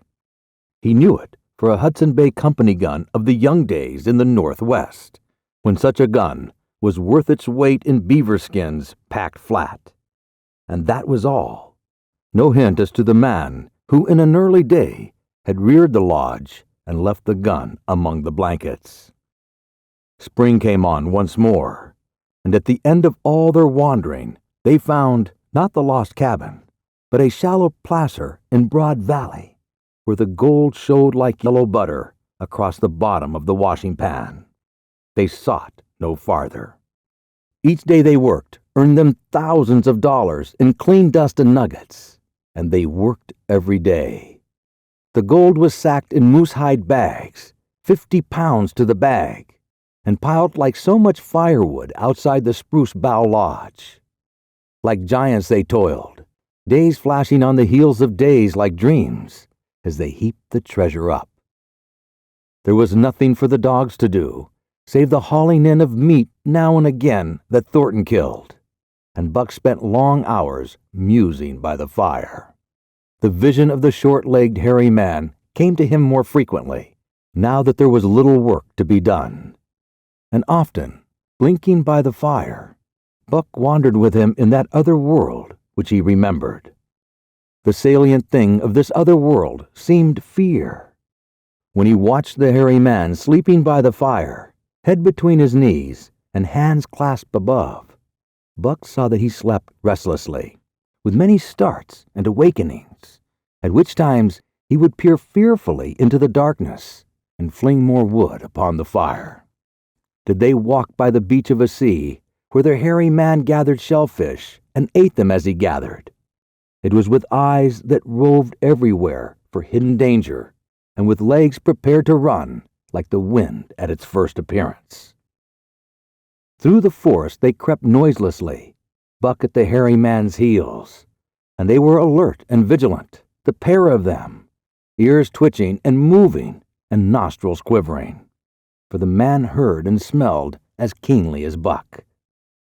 The hairy man could spring up into the trees and travel ahead as fast as on the ground, swinging by the arms from limb to limb, sometimes a dozen feet apart, letting go and catching, never falling, never missing his grip. In fact, he seemed as much at home among the trees as on the ground, and Buck had memories of nights of vigil spent beneath trees, wherein the hairy man roosted, holding on tightly as he slept. And closely akin to the visions of the hairy man was the call still sounding in the depths of the forest. It filled him with a great unrest and strange desires. It caused him to feel a vague, sweet gladness, and he was aware of wild yearnings and stirrings, for he knew not what. Sometimes he pursued the call into the forest, looking for it as though it were a tangible thing, barking softly or defiantly as the mood might dictate. He would thrust his nose into the cool wood moss or into the black soil where the long grasses grew, and snort with joy at the fat earth smells. Or he would crouch for hours, as if in concealment, behind fungus, covered trunks of fallen trees, wide-eyed and wide-eared to all that moved and sounded about him. It might be, lying thus, that he hoped to surprise this call he could not understand. But he did not know why he did these various things. He was impelled to do them, and did not reason about them at all. Irresistible impulses seized him. He would be lying in camp, dozing lazily in the heat of the day, when suddenly his head would lift and his ears cock up, intent and listening, and he would spring to his feet and dash away, and on for hours, through the forest aisles and across the open spaces where the grass flowers bunched. He loved to run down dry watercourses and to creep and spy upon the bird life in the woods. For a day at a time, he would lie in the underbrush where he could watch the partridges drumming and strutting up and down. But especially, he loved to run in the dim twilight of the summer midnights, listening to the subdued and sleepy murmurs of the forest, reading signs and sounds as men may read a book, and seeking for the mysterious something that called, waking or sleeping, at all times, for him to come. One night he sprang from sleep with a start, eager-eyed, nostrils quivering and scenting, his mane bristling in recurrent waves. From the forest came the call, or one note of it, for the call was many-noted, distinct and definite as never before. A long-drawn howl, like, yet unlike, any noise made by husky dog. And he knew it in the old familiar way as a sound heard before. He sprang through the sleeping camp, and in swift silence dashed through the woods. As he drew closer to the cry, he went more slowly, with caution in every movement, till he came to an open place among the trees, and looking out saw, erect on haunches, with nose pointed to the sky, a long lean timber wolf. He had made no noise, yet it ceased from its howling and tried to sense his presence. Buck stalked into the open, half crouching, body gathered compactly together, tail straight and stiff, feet falling with unwonted care. Every movement advertised commingled threatening and overture of friendliness. It was the menacing truce that marks the meetings of wild beasts and prey. But the wolf fled at sight of him. He followed with wild leapings in a frenzy to overtake. He ran him into a blind channel, in the bed of the creek where a timber jam barred the way. The wolf whirled about, pivoting on his hind legs after the fashion of Joe and of all cornered husky dogs, snarling and bristling, clipping his teeth together in a continuous and rapid succession of snaps. Buck did not attack, but circled him about and hedged him in with friendly advances. The wolf was suspicious and afraid, for Buck made 3 of him in weight, while his head barely reached Buck's shoulders. Watching his chance, he darted away, and the chase was resumed. Time and again he was cornered, and the thing repeated, though he was in poor condition, or Buck could not easily have overtaken him. He would run till Buck's head was even with his flank, when he would whirl around at bay, only to dash again at the first opportunity. But in the end, Buck's pertinacity was rewarded, for the wolf, finding that no harm was intended, finally sniffed noses with him. Then they became friendly and played about in the nervous, half-coy way with which fierce beasts belie their fierceness. After some time of this, the wolf started off at an easy lope in a manner that plainly showed he was going somewhere. He made it clear to Buck that he was to come, and they ran side by side through the somber twilight, straight up the creek bed into the gorge from which it issued, and across the bleak divide where it took its rise. On the opposite slope of the watershed, they came down into a level country where were great stretches of forest and many streams, and through these stretches they ran steadily, hour after hour, the sun rising higher and the day growing warmer. Buck was wildly glad. He knew he was at last answering the call, running by the side of his wood brother toward the place from where the call surely came. Old memories were coming upon him fast, and he was stirring to them as of old. He stirred to the realities of which there were the shadows.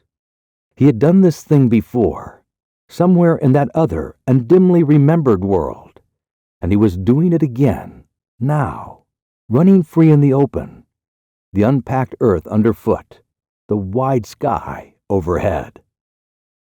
They stopped by a running stream to drink, and stopping, Buck remembered John Thornton. He sat down. The wolf started on toward the place from where the call surely came, then returned to him, sniffing noses and making actions as though to encourage him. But Buck turned about and started slowly on the back track. For the better part of an hour, the wild brother ran by his side, whining softly. Then he sat down, pointed his nose upward, and howled. It was a mournful howl, and as Buck held steadily on his way, he heard it grow faint and fainter until it was lost in the distance. John Thornton was eating dinner when Buck dashed into the camp and sprang upon him in a frenzy of affection, overturning him, scrambling upon him, licking his face, biting his hand, playing the general tomfool, as John Thornton characterized it. The while, he shook Buck back and forth and cursed him lovingly. For 2 days and nights, Buck never left camp, never let Thornton out of his sight. He followed him about at his work, watched him while he ate, saw him into the blankets at night and out of them in the morning. But after 2 days, the call in the forest began to sound more imperiously than ever. Buck's restlessness came back on him, and he was haunted by recollections of the wild brother, and of the smiling land beyond the divide, and the run side by side through the wide forest stretches. Once again, he took to wandering in the woods, but the wild brother came no more, and though he listened through long vigils, the mournful howl was never raised. He began to sleep out at night, staying away from camp for days at a time, and once he crossed the divide at the head of the creek and went down into the land of timber and streams. There he wandered for a week, seeking vainly for fresh sign of the wild brother, killing his meat as he traveled, and traveling with the long, easy lope that seems never to tire. He fished for salmon in a broad stream that emptied somewhere into the sea, and by this stream he killed a large black bear, blinded by the mosquitoes while likewise fishing, and raging through the forests, helpless and terrible. Even so, it was a hard fight, and it aroused the last latent remnants of Buck's ferocity. And 2 days later, when he returned to his kill and found a dozen wolverines quarreling over the spoil, he scattered them like chaff, and those that fled left 2 behind who would quarrel no more. The blood-longing became stronger than ever before. He was a killer, a thing that preyed, living on things that lived, unaided, alone, by virtue of his own strength and prowess, surviving triumphantly in a hostile environment where only the strong survived. Because of this, he became possessed of a great pride in himself, which communicated itself like a contagion to his physical being. It advertised itself in all his movements, was apparent in the play of every muscle, spoke plainly as speech in the way he carried himself, and made his glorious furry coat, if anything, more glorious. But for the stray brown on his muzzle and above his eyes, and for the splash of white hair that ran midmost down his chest, he might well have been mistaken for a gigantic wolf, larger than the largest of the breed. From his St. Bernard father, he had inherited size and weight, but it was his shepherd mother who had given shape to that size and weight. His muzzle was a long wolf muzzle, save that was larger than the muzzle of any wolf, and his head, somewhat broader, was the wolf head on a massive scale. His cunning was wolf cunning and wild cunning. His intelligence, shepherd intelligence, and St. Bernard intelligence. And all this, plus an experience gained in the fiercest of schools, made him as formidable a creature as any that roamed the wild. A carnivorous animal living on a straight meat diet, he was in full flower, at the high tide of his life, overspilling with vigor and virility.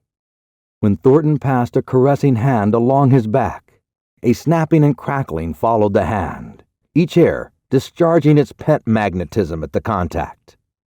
Every part, brain and body, nerve tissue and fiber, were keyed to the most exquisite pitch, and between all the parts there was a perfect equilibrium or adjustment. To sight and sounds and events which require action, he responded with lightning-like rapidity. Quickly as a husky dog could leap to defend from attack or to attack, he could leap twice as quickly. He saw the movement or heard the sound, and responded in less time than another dog required to compass the mere seeing or hearing. He perceived and determined and responded in the same instant.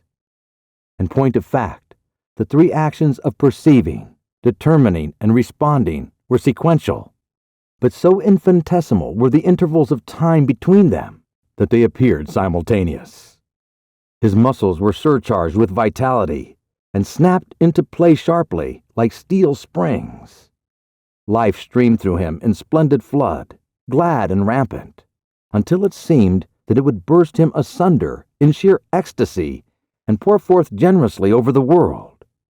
Never was there such a dog, said John Thornton one day, as the partners watched Buck marching out of the camp. When he was made, the mold was broke, said Pete. By Django, I think so myself, Hans affirmed. They saw him marching out of the camp, but they did not see the instant and terrible transformation which took place as soon as he was within the secrecy of the forest. He no longer marched. At once, he became a thing of the wild, stealing along softly, cat-footed, a passing shadow that appeared and disappeared among the shadows.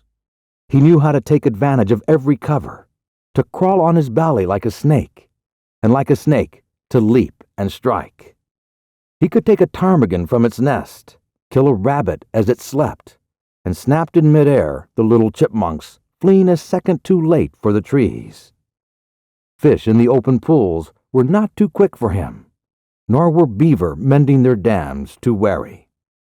He killed to eat, not from wantonness, but he preferred to eat what he killed himself.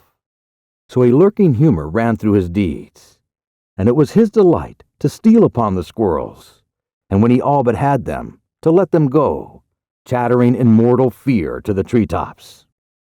As the fall of the year came on, the moose appeared in great abundance, moving slowly down to meet the winter in the lower and less rigorous valleys. Buck had already dragged down a stray part-grown calf, but he wished strongly for a larger and more formidable quarry, and he came upon it one day on the divide at the head of the creek.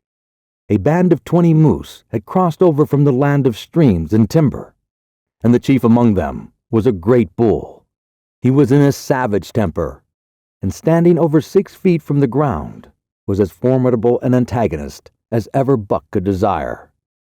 Back and forth, the bull tossed his great palmated antlers, branching to 14 points and embracing 7 feet within the tips. His small eyes burned with a vicious and bitter light, while he roared with fury at the sight of Buck. From the bull's side, just forward of the flank, protruded a feathered arrow end, which accounted for his savageness. Guided by that instinct which came from the old hunting days of the primordial world, Buck proceeded to cut the bull out from the herd. It was no slight task. He would bark and dance about him in front of the bull, just out of reach of the great antlers and of the terrible splay hoofs which could have stamped his life out with a single blow. Unable to turn his back on the Fang danger and go on, the bull would be driven into paroxysms of rage.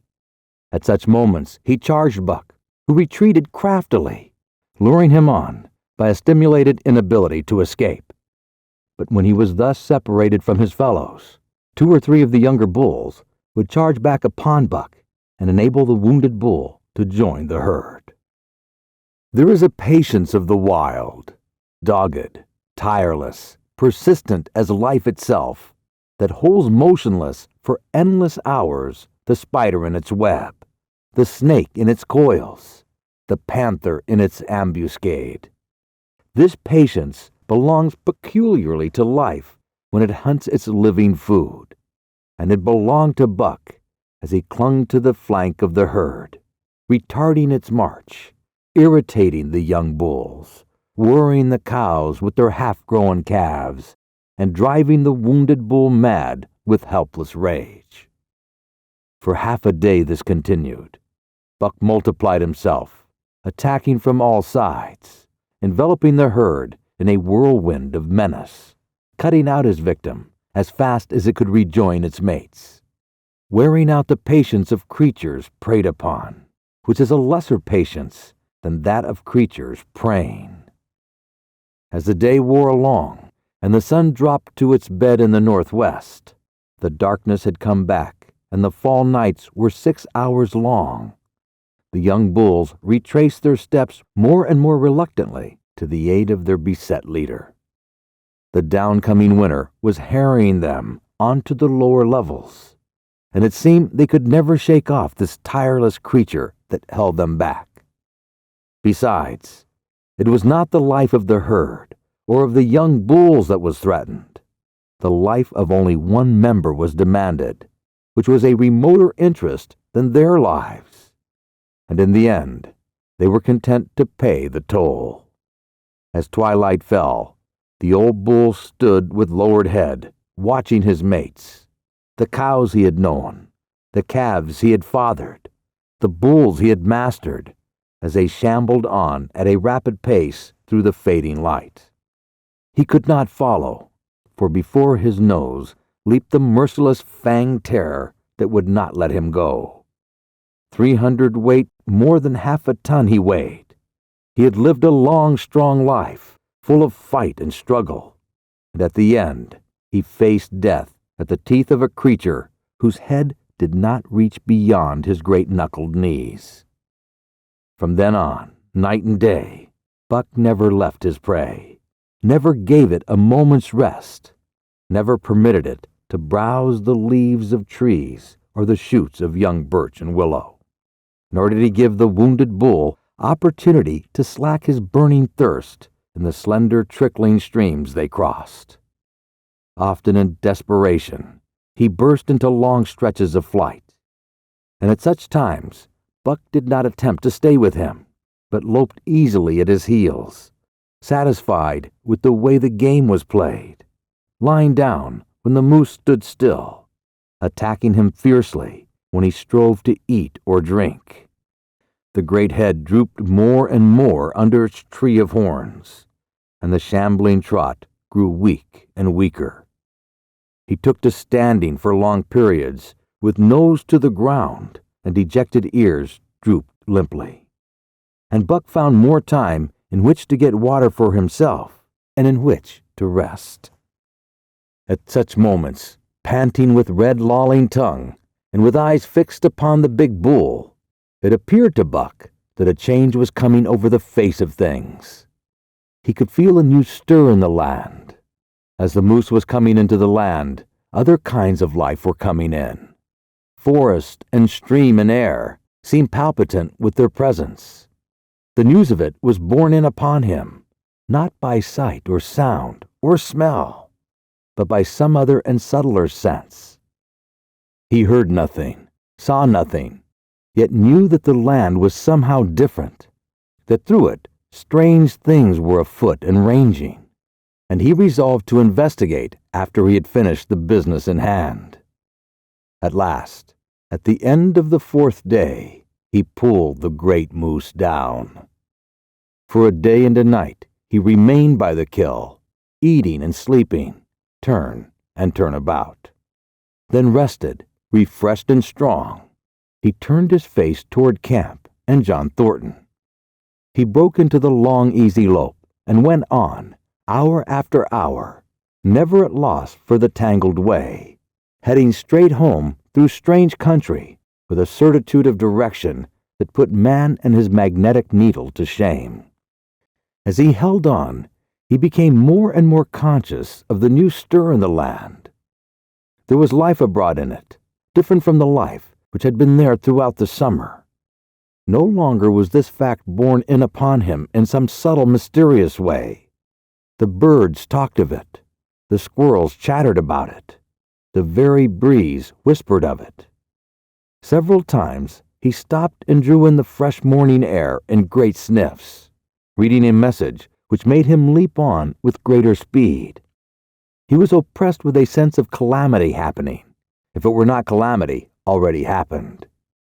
And as he crossed the last watershed and dropped down into the valley toward camp, he proceeded with greater caution. 3 miles away, he came upon a fresh trail that sent his neck hair rippling and bristling. It led straight toward camp and John Thornton. Buck hurried on, swiftly and stealthily, every nerve straining and tense, alert to the multitudinous details which told a story, all but the end. His nose gave him a varying description of the passage of the life on the heels of which he was traveling. He remarked the pregnant silence of the forest. The bird life had flitted. The squirrels were in hiding. One only he saw, a sleek gray fellow, flattened against a gray dead limb, so that he seemed a part of it, a woody excrescence upon the wood itself.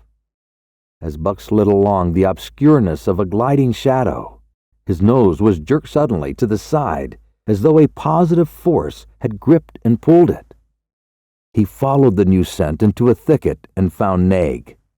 He was lying on his side, dead where he had dragged himself, an arrow protruding, head and feathers, from either side of his body. 100 yards farther on, Buck came upon one of the sled dogs Thornton had bought in Dawson. This dog was thrashing about in a death struggle directly on the trail, and Buck passed around him without stopping. From the camp came the faint sound of many voices, rising and falling in a sing-song chant. Bellying forward to the edge of the clearing, he found Hans lying on his face, feathered with arrows like a porcupine. At the same instant, Buck peered out where the spruce bough lodge had been and saw what made his hair leap straight up on his neck and shoulders. A gust of overpowering rage swept over him. He did not know that he growled, but he growled aloud with a terrible ferocity.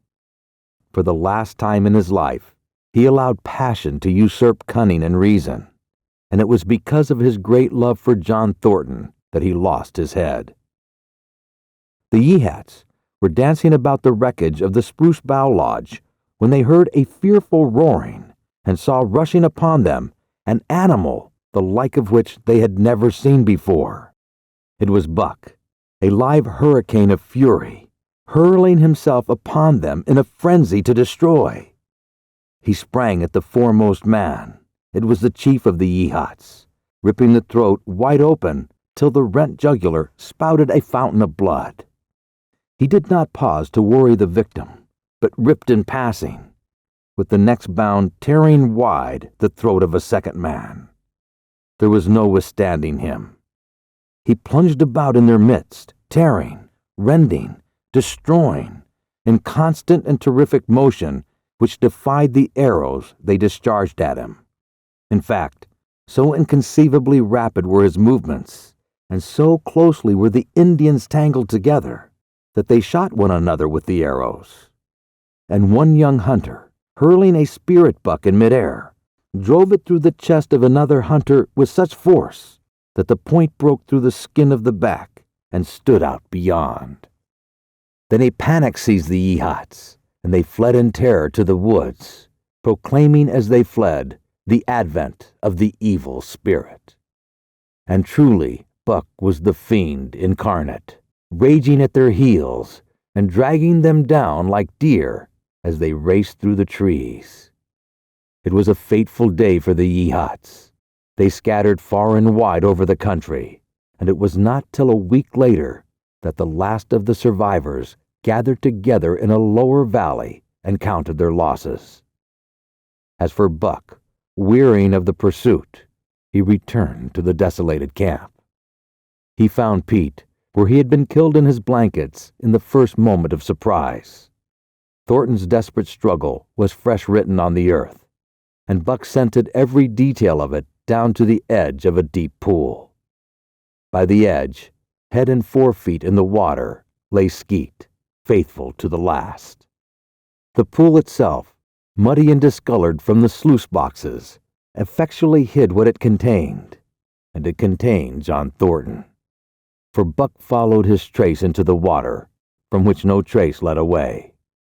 All day Buck brooded by the pool or roamed restlessly about the camp. Death, as a cessation of movement, as a passing out and away from the lives of the living, he knew, and he knew John Thornton was dead. It left a great void in him, somewhat akin to hunger, but a void which ached, and which food could not fill. At times, when he paused to contemplate the carcasses of the Yehots, he forgot the pain of it. And at such times, he was aware of a great pride in himself, a pride greater than any he had yet experienced. He had killed man, the noblest game of all, and he had killed in the face of the law of club and fang. He sniffed the bodies curiously. They had died so easily. It was harder to kill a husky dog than them. They were no match at all, were it not for their arrows and spears and clubs.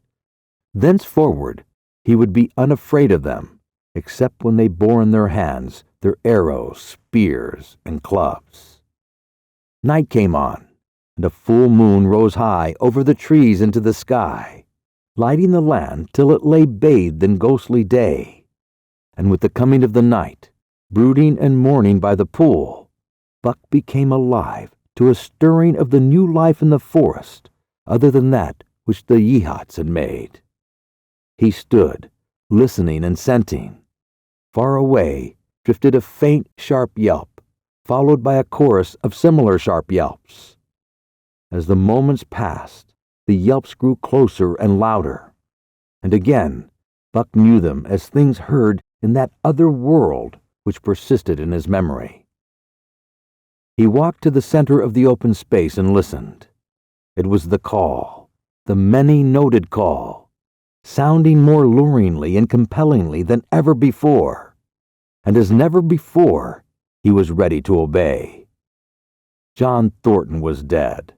The last tie was broken. Man and the claims of man no longer bound him. Hunting their living meat, as the Yehots were hunting it, on the flanks of the migrating moose, the wolf pack had at last crossed over from the land of streams and timber and invaded Buck's Valley. Into the clearing where the moonlight streamed, they poured in a silvery flood, and in the center of the clearing stood Buck, motionless as a statue, waiting for their coming. They were awed, so still and large he stood, that a moment's pause fell, till the boldest one leaped straight for him. Like a flash, Buck struck, breaking the neck. Then he stood without movement, as before, the stricken wolf rolling in agony behind him. 3 others tried it in sharp succession, and one after the other they drew back, streaming blood from slashed throats or shoulders. This was sufficient to fling the whole pack forward, pell-mell, crowded together, blocked and confused by its eagerness to pull down the prey. Buck's marvelous quickness and agility stood him in good stead. Pivoting on his hind legs and snapping and gashing, he was everywhere at once, presenting a front which was apparently unbroken, so swiftly did he whirl and guard from side to side. But to prevent them from getting behind him, he was forced back, down past the pool, and into the creek bed, till he brought up against a high gravel bank. He worked along to a right angle in the bank, which the men had made in the course of mining, and in this angle he came to bay, protected on 3 sides, and with nothing to do but face the front. And so well did he face it, that at the end of half an hour, the wolves drew back discomfited. The tongues of all were out and lolling, the white fangs showing cruelly white in the moonlight. Some were lying down with heads raised and ears pricked forward. Others stood on their feet, watching him, and still others were lapping water from the pool.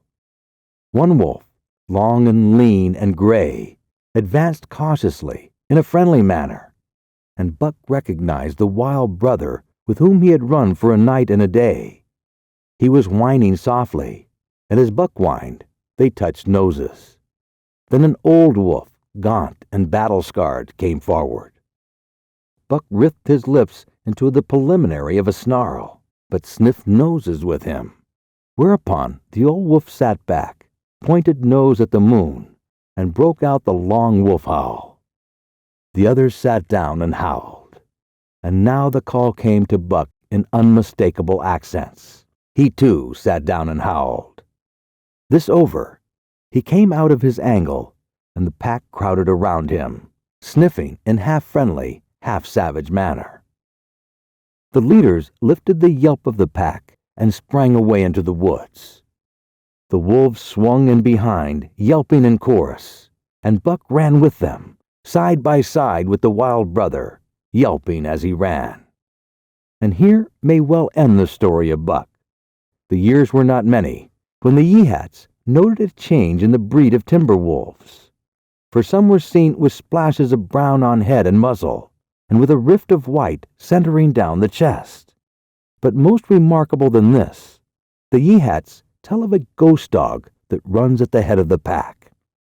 They are afraid of this ghost dog, for it has cunning greater than they, stealing from their camps in fierce winters, robbing their traps, slaying their dogs, and defying their bravest hunters. Nay, the tale grows worse.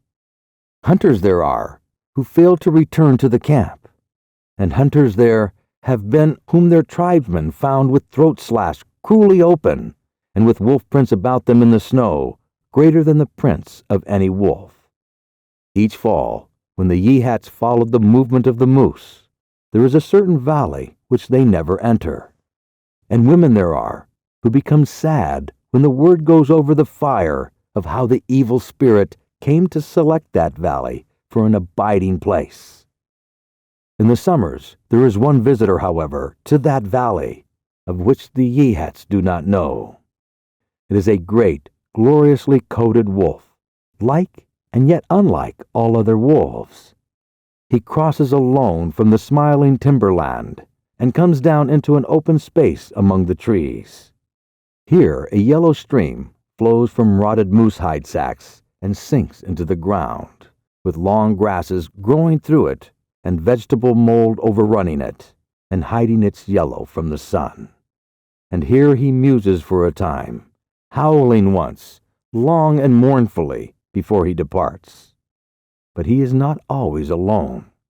When the long winter nights come on, and the wolves follow their meat into the lower valleys, he may be seen running at the head of the pack through the pale moonlight or glimmering borealis, leaping gigantic above his fellows, his great throat a-bellow, as he sings a song of the younger world, which is the song of the pack.